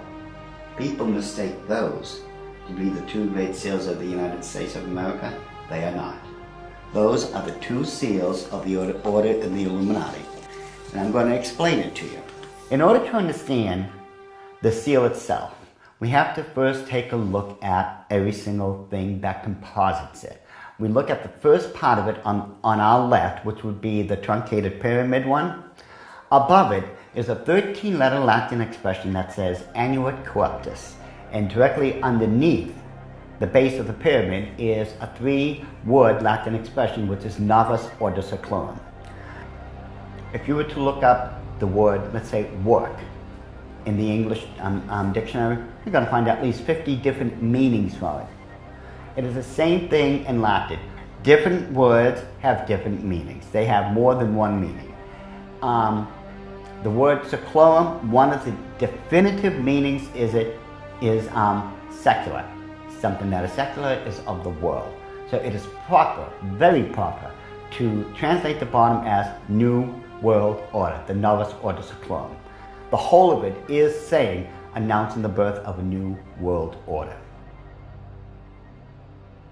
This would be Dr. Adam Weishaupt himself, the very first head of the Order of the Illuminati.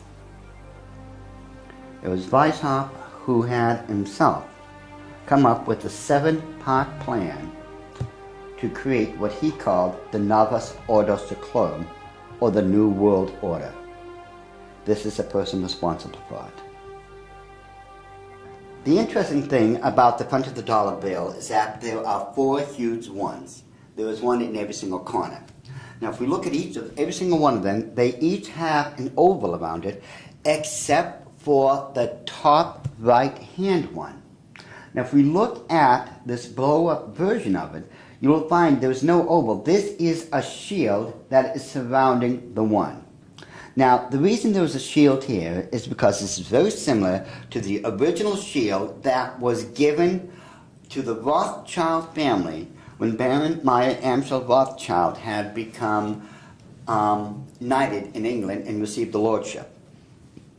If we look across the top of this shield, all the way to the left-hand side, it drops down and forms a crescent moon. It's a crescent moon because it represents the female goddess in the occult world. At the bottom of that shield, of that lunar moon, you will see the owl.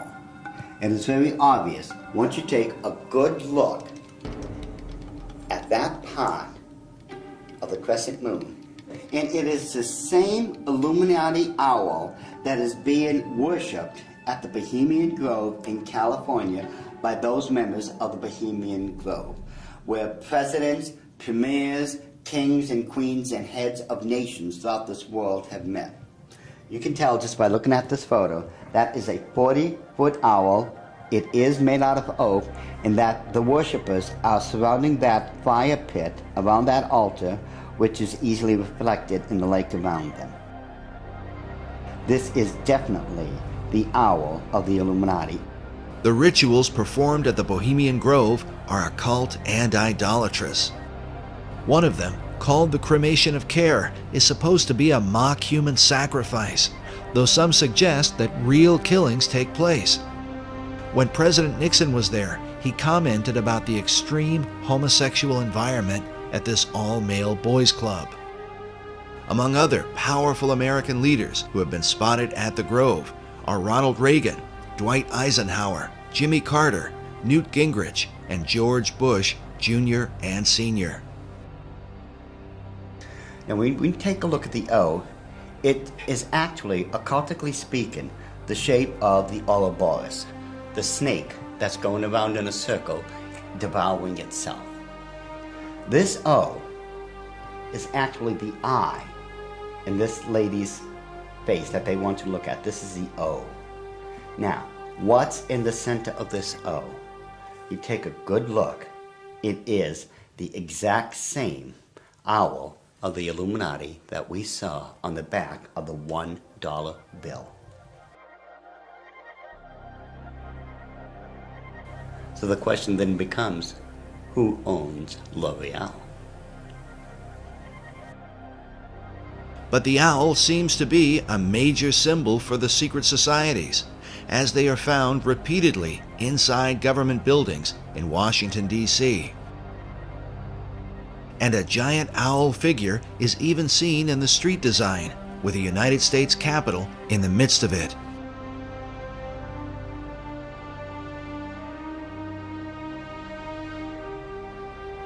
Now the Druids from the Gaelic Druid means men of oak. These people worshipped creation among other things, but their sacred symbol was the owl because the ancient god of magic and of the hunt was Pallas Athena. Her bird was the owl, and that owl represented wisdom. It always has. Pallas Athena was also the goddess figure who was said to inspire Sir Francis Bacon.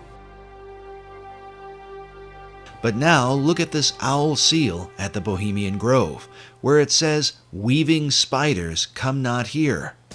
While the line is taken from Shakespeare's Midsummer Night's Dream, could this also be a veiled reference to what seems like a spider web design that forms the background of the dollar bill? Are there additional secrets hidden there? Now, I'm sure you've heard of a Rorschach smear or the Rorschach ink blot test as created by Dr. Rorschach himself. You see the ink in the forefront and everything else is in the background.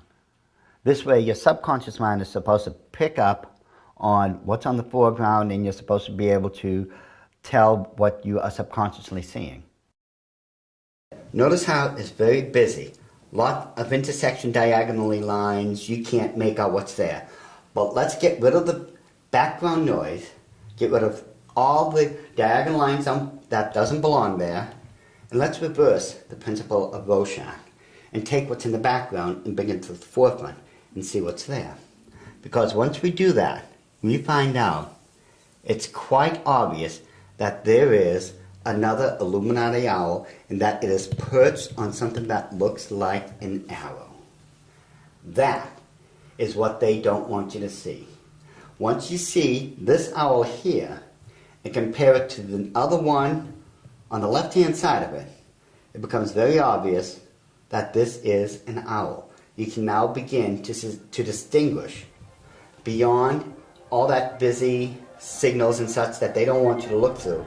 Yet, they place there in honor of their totem bird, the owl of wisdom, which is the totem bird because their god, Lucifer, was supposed to have been the wisest of all of God's creation. Wisdom of Lucifer, wisdom into the bird, wisdom into the word Illuminati. Therefore, the chain of wisdom is followed all the way through.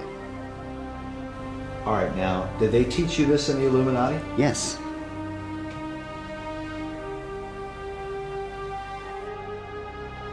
Well, I want you to understand that the first symbol is known as a pentalpha, from the Greek word for five, pente. It is a five-pointed star. Now, this next one is a pentacle. Now, it looks similar, but I want you to notice how it is interwoven. It runs through and in between itself. Now, this next symbol is what's known as the Star of David, the Mogan David, the Jewish Star, the Seal of Solomon. There's numbers for it. This is the symbol for the nation of Israel. Now, when you take a look at it very carefully, you will notice that it is two equilateral triangles that are interwoven. This shows the union of God with man. However, when you look at the next one, it's similar to it. It's known as a hexagon. This is when you take two equilateral triangles, place one on top of another. Symbolically speaking, you're placing man above God. Now, this next symbol is the foulest, the most evil of all symbols in the occult world. There is nothing that can even come close. It is known as the hexagram. It is the six-pointed star with a circle surrounding it. It is this symbol that must be used during high ceremonial magic or high ceremonial witchcraft when you are summoning up demons to this plane of existence. The use of the hexagram is said by Doc to be very symbolic and seems to represent the occult concept of a Christ figure, just as the Maitreya was for Nicholas Roerich and Henry Wallace. But what Christ do they mean? Doc believes the pattern of hexagrams in the design of the dollar bill provides the clue. If we take a look at the 13 stars directly above the head of the eagle and connect the dots, you will see where the very first hexagram is located. And if you notice that surrounding the hexagram is the 28 guidelines that make a circle. Now, inside every single point, the 6 points, is a star. There are 6 of them. They surround now the 7 stars.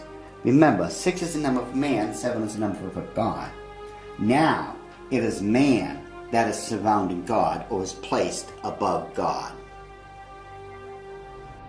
If what Doc is saying is true, this could represent the person the Bible calls the man of sin, who opposes and exalts himself above all that is called God or that is worshipped.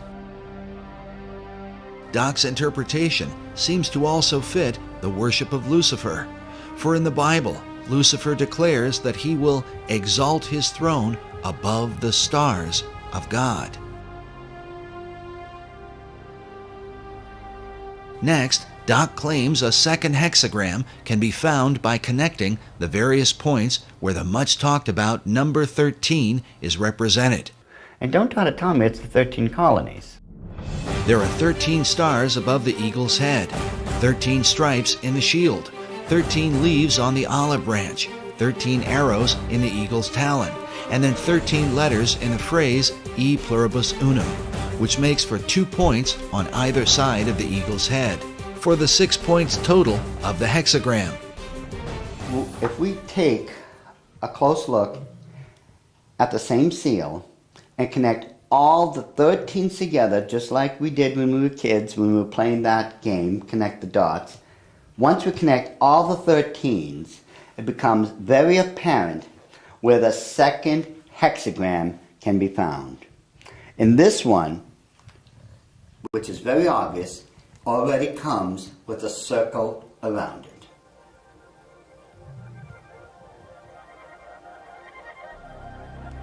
So this is the second hexagram here in figure 2. Yes. And then where's the third hexagram? The third hexagram can be found on the other part of the Great Seal.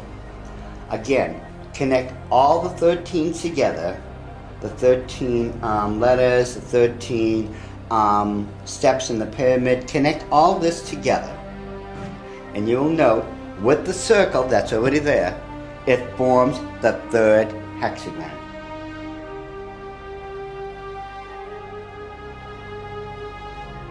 In other words, a 6, a 6, and a 6. A 6, 6, 6. Doc has deciphered a code that, if there, would glorify Lucifer's Messiah, whom the Bible calls the beast or Antichrist. In the book of Revelation, it reads, "Here is wisdom.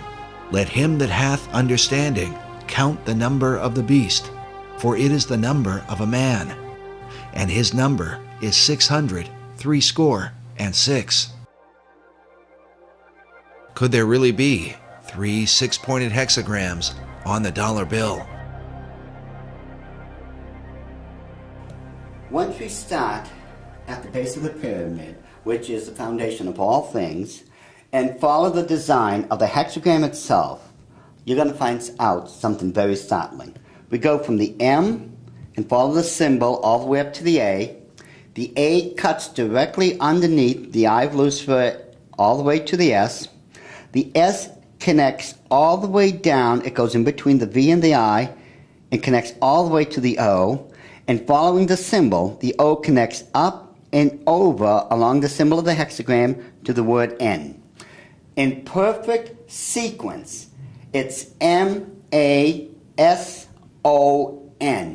Mason. It's not what a lot of other people have espoused, that the symbol connects down to the M in seclorum and that the word is an anagram or something like that. Those people who are doing that obviously don't know what they're talking about, or they don't know how to plagiarize me correctly. Because the order of the Illuminati have stated and always will state, this is perfectly spelled out to be M-A-S-O-N, Mason. This points conclusively that the Masons have been involved in the order of the Illuminati. This was back during the Council of Wilhelmsbad, which would have been July 16, 1782.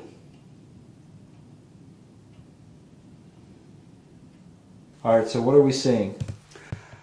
Now, if we look at the bottom one of the reverse side of the dollar bill, you'll see on the right-hand side that, again, there's a lot of busy intersecting diagonal lines. Yet, if we apply the same principle we just used to reveal the hidden owls of the Illuminati and apply it, we will find that there is now a skull-faced winged demon. And it is very obvious once you take away the background, the busy noise, it becomes very apparent what it is and that it's been there all along.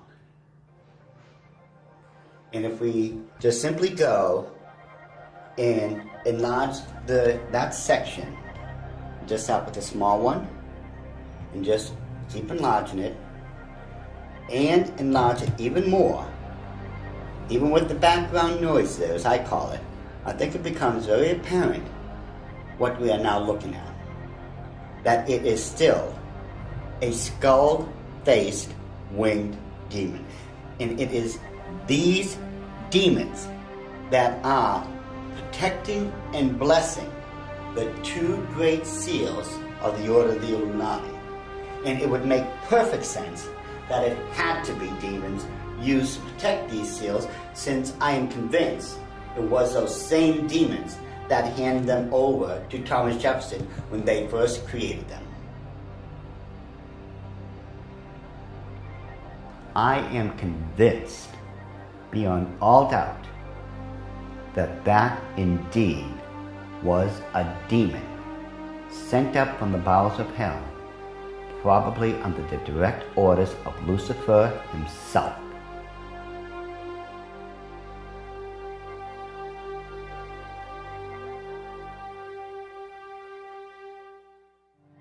Doc Marquis makes it clear that he is no longer involved in the occult, and that since becoming a Christian, he has dedicated himself to warning others about the activities of the secret societies that worship Lucifer.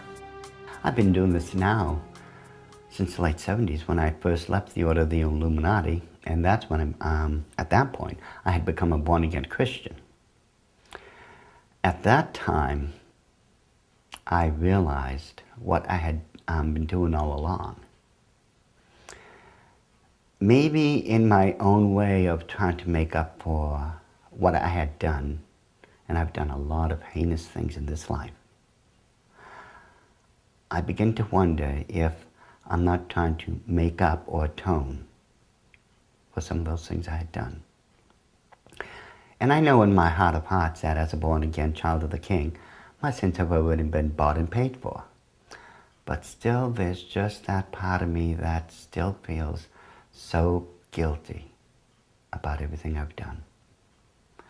So it could be in my own way, and I'm somewhat convinced that in my own way, I'm still trying to make up for all those crimes I was guilty of when I was in the Illuminati. Doc makes it clear that he believes demonic forces were behind the design of the dollar bill and are working through secret societies.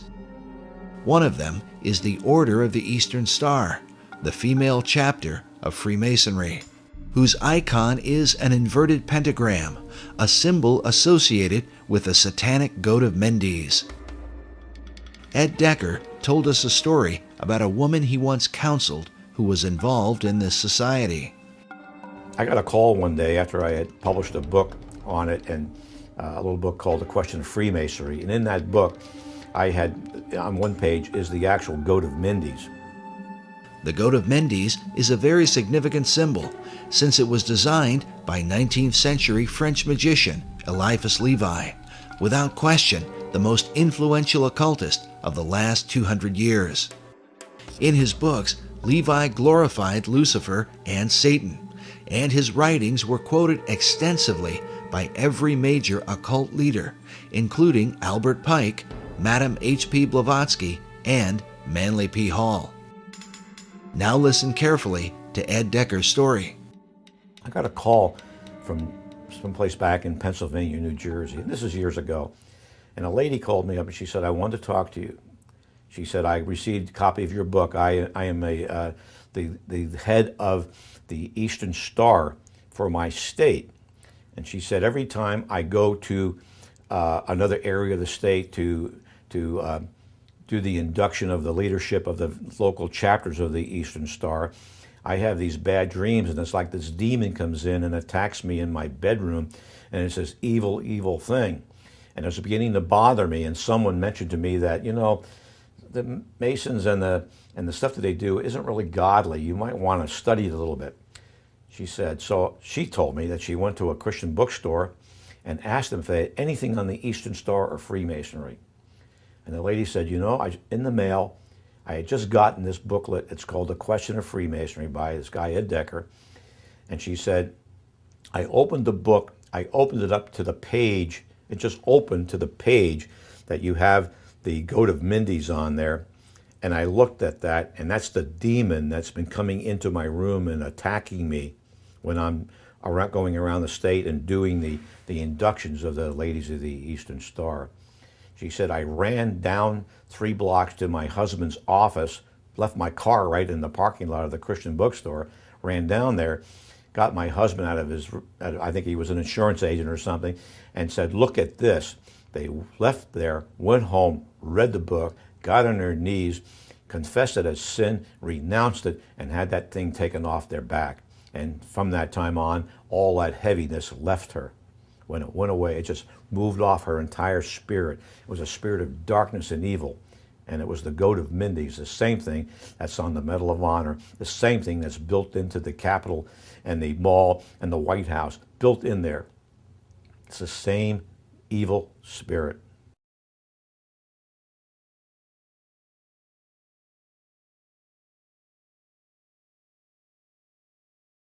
This whole idea of the Messiah and its relation, and the Messiah's relationship to the stone, and who that Messiah would be, and what would happen when the stone is returned to Jerusalem, and when the temple is built, it would be a replica of the original Solomon temple, not the Ezekiel, account, which is what most Jews believe. The Ezekiel account. No Jews believe that the Solomon's temple is going to be rebuilt in that architectural style.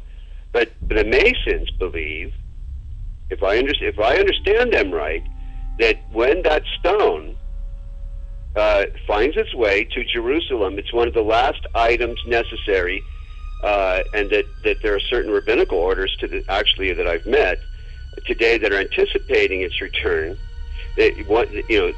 Once it returns, then they proceed with a blueprint to take the Temple Mount and put up what they consider to be the final temple that Ezekiel described. But the stone it's all pivotal upon the return of this stone, because Solomon brought that stone in the traditions and legends in Judaism into his original temple, and upon it the incense was burned in the fire pan. According to Masonic author David Oveson, the word dollar comes from the German word Taler. While there are many Taler designs, one in particular is mentioned, with the image of Jesus Christ crucified on one side, while the reverse bears the image of a serpent on a cross and a reference to the book of Numbers from the Old Testament.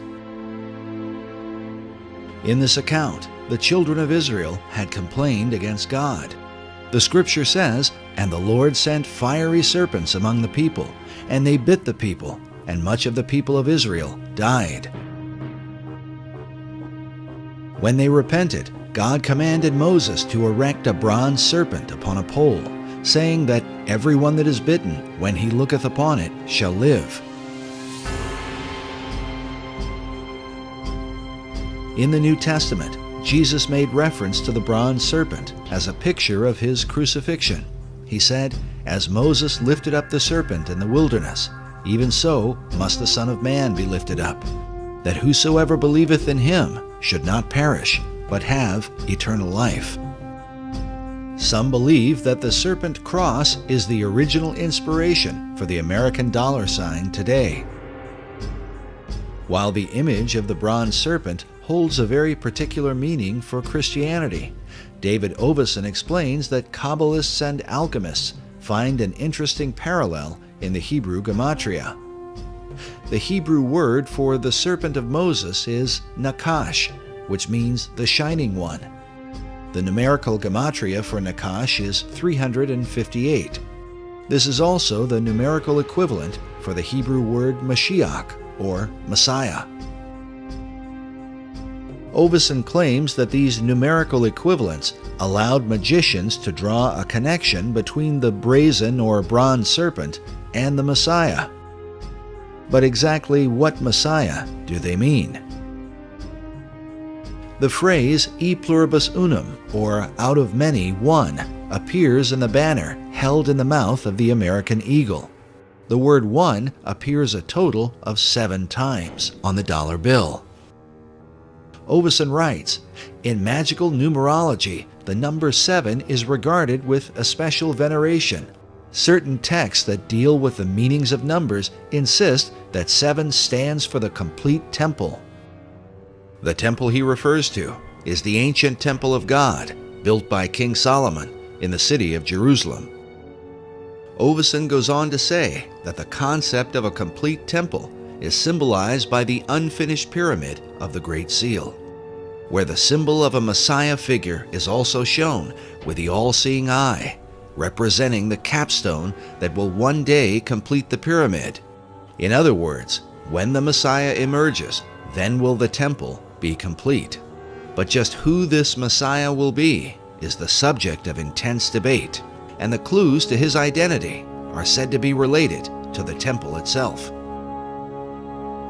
The site of Solomon's original temple at the Temple Mount in Jerusalem is still considered a sacred and holy place. Buildings are sacred in religions. Religious buildings are sacred. So Solomon's temple is sacred. The Knights Templar were specifically named in reference to this ancient site. They were known as the Poor Knights of Christ and of the Temple of Solomon. The Knights Templar lived on the Temple Mount.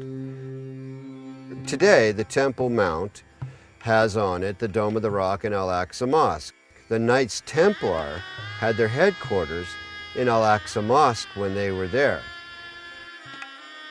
So the association between this arcane direction and tradition in Europe with the Knights Templar and the temple of the Temple Mount is direct. The sacred nature of the temple was handed down from the Templars to the Freemasons, who are said to have originated from the ancient knights. Masonic philosopher Albert Pike wrote that every Masonic lodge is a temple of religion. Another Masonic philosopher, Albert Mackey, wrote that of all the objects which constitute the Masonic science of symbolism, the most important, the most cherished by the Mason, and by far the most significant, is the Temple of Jerusalem. The spiritualizing of the temple is the first, the most prominent, and the most pervading of all the symbols of Freemasonry. Take from Freemasonry its dependence on the temple, and the system itself would at once decay and die. According to David Oveson, who is himself a Freemason, the dream of a rebuilt temple in Jerusalem is the true symbolism of the unfinished pyramid on the back of the dollar bill. But is it merely a coincidence that these symbols would end up on the foundation of America's currency? Is there a further connection with Solomon's temple and the mysterious Knights Templar? The Templars were there on the Mount. They lived on the Mount. So they were living a dream.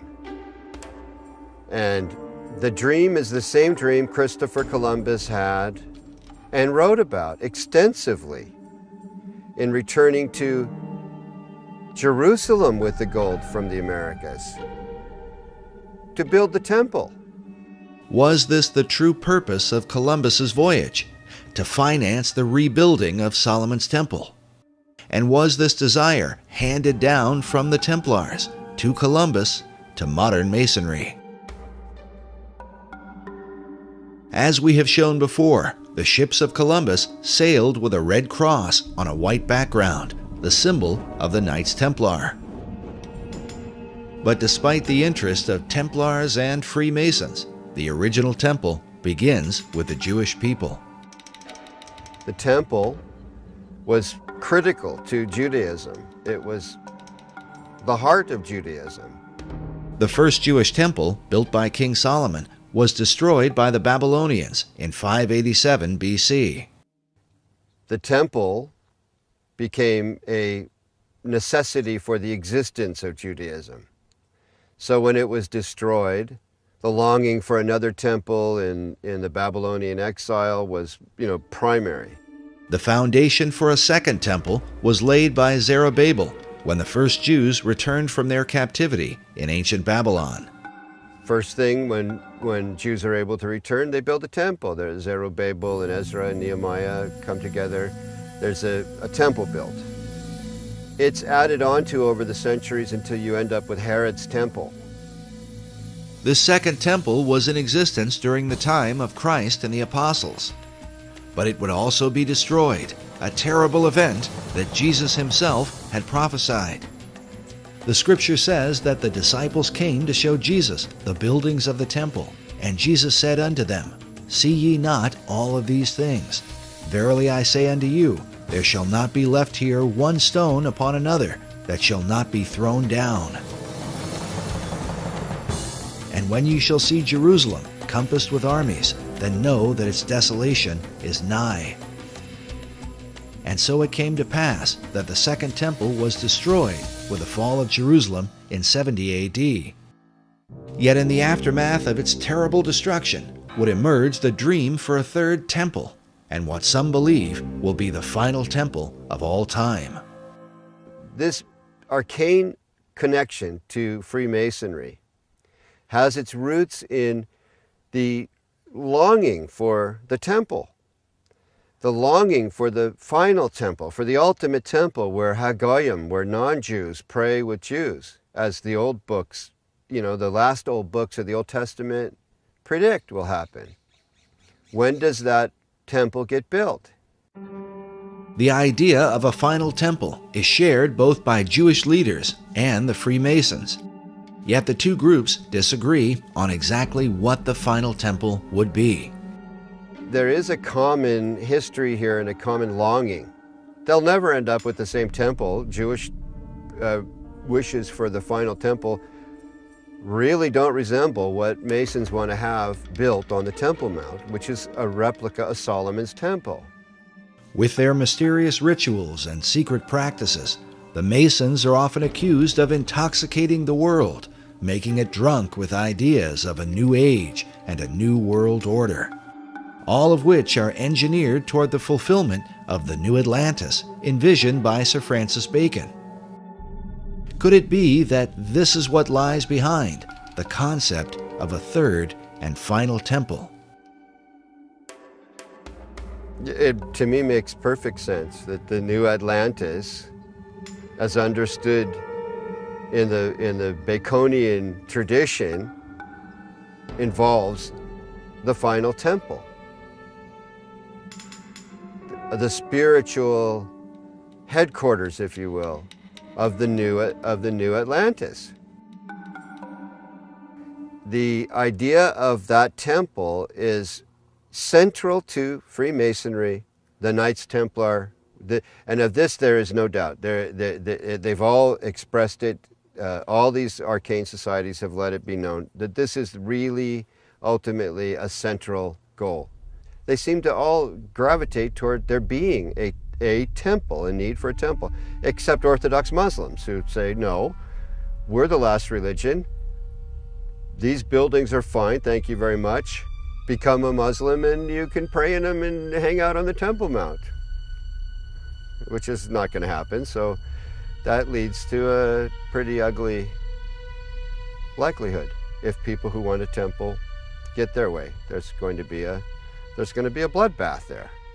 Also, I believe it's spiritual because Satan has always desired God's place. That's why in Masonry you have Jebulon right there on the altar, Baal, the ruler of demons, in the Masonic altar.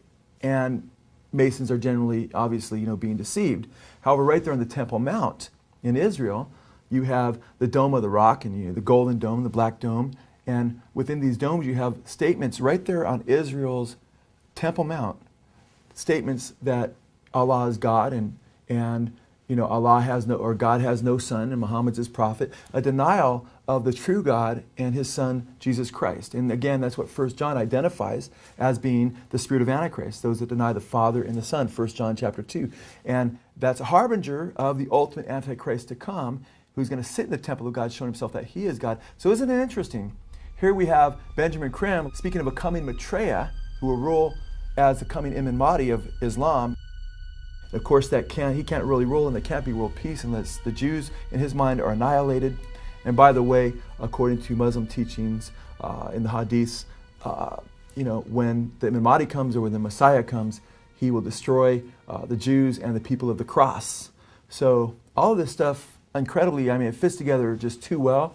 But praise God, because from my perspective as a Christian, Jesus Christ said, when you see these things beginning to take place, lift up your head, for redemption is drawing near.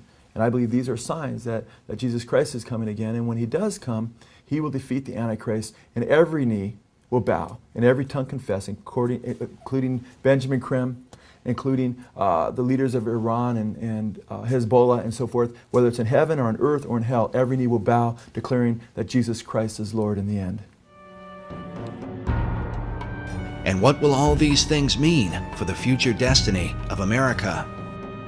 According to David Oveson, it was Manly Hall who influenced the placement of 72 stones on the Great Pyramid of the dollar bill, since the number 72 is said to be a magical number in the occult.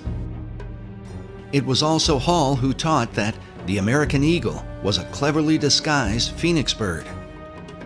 In his writings, he documents this account from the 1st century AD.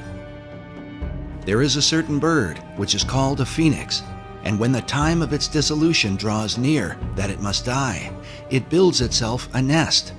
But as the flesh decays, a certain kind of worm is produced. According to this account, it is from this worm that the phoenix is reborn. This concept of a phoenix worm in its nest seems to be represented at the top of this column on a building found in Europe.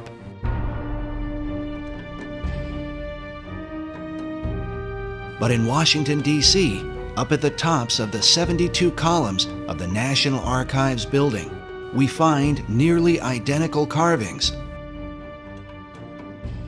all perched beneath the throne of destiny itself. Could this somehow be a veiled reference to the secret destiny of America?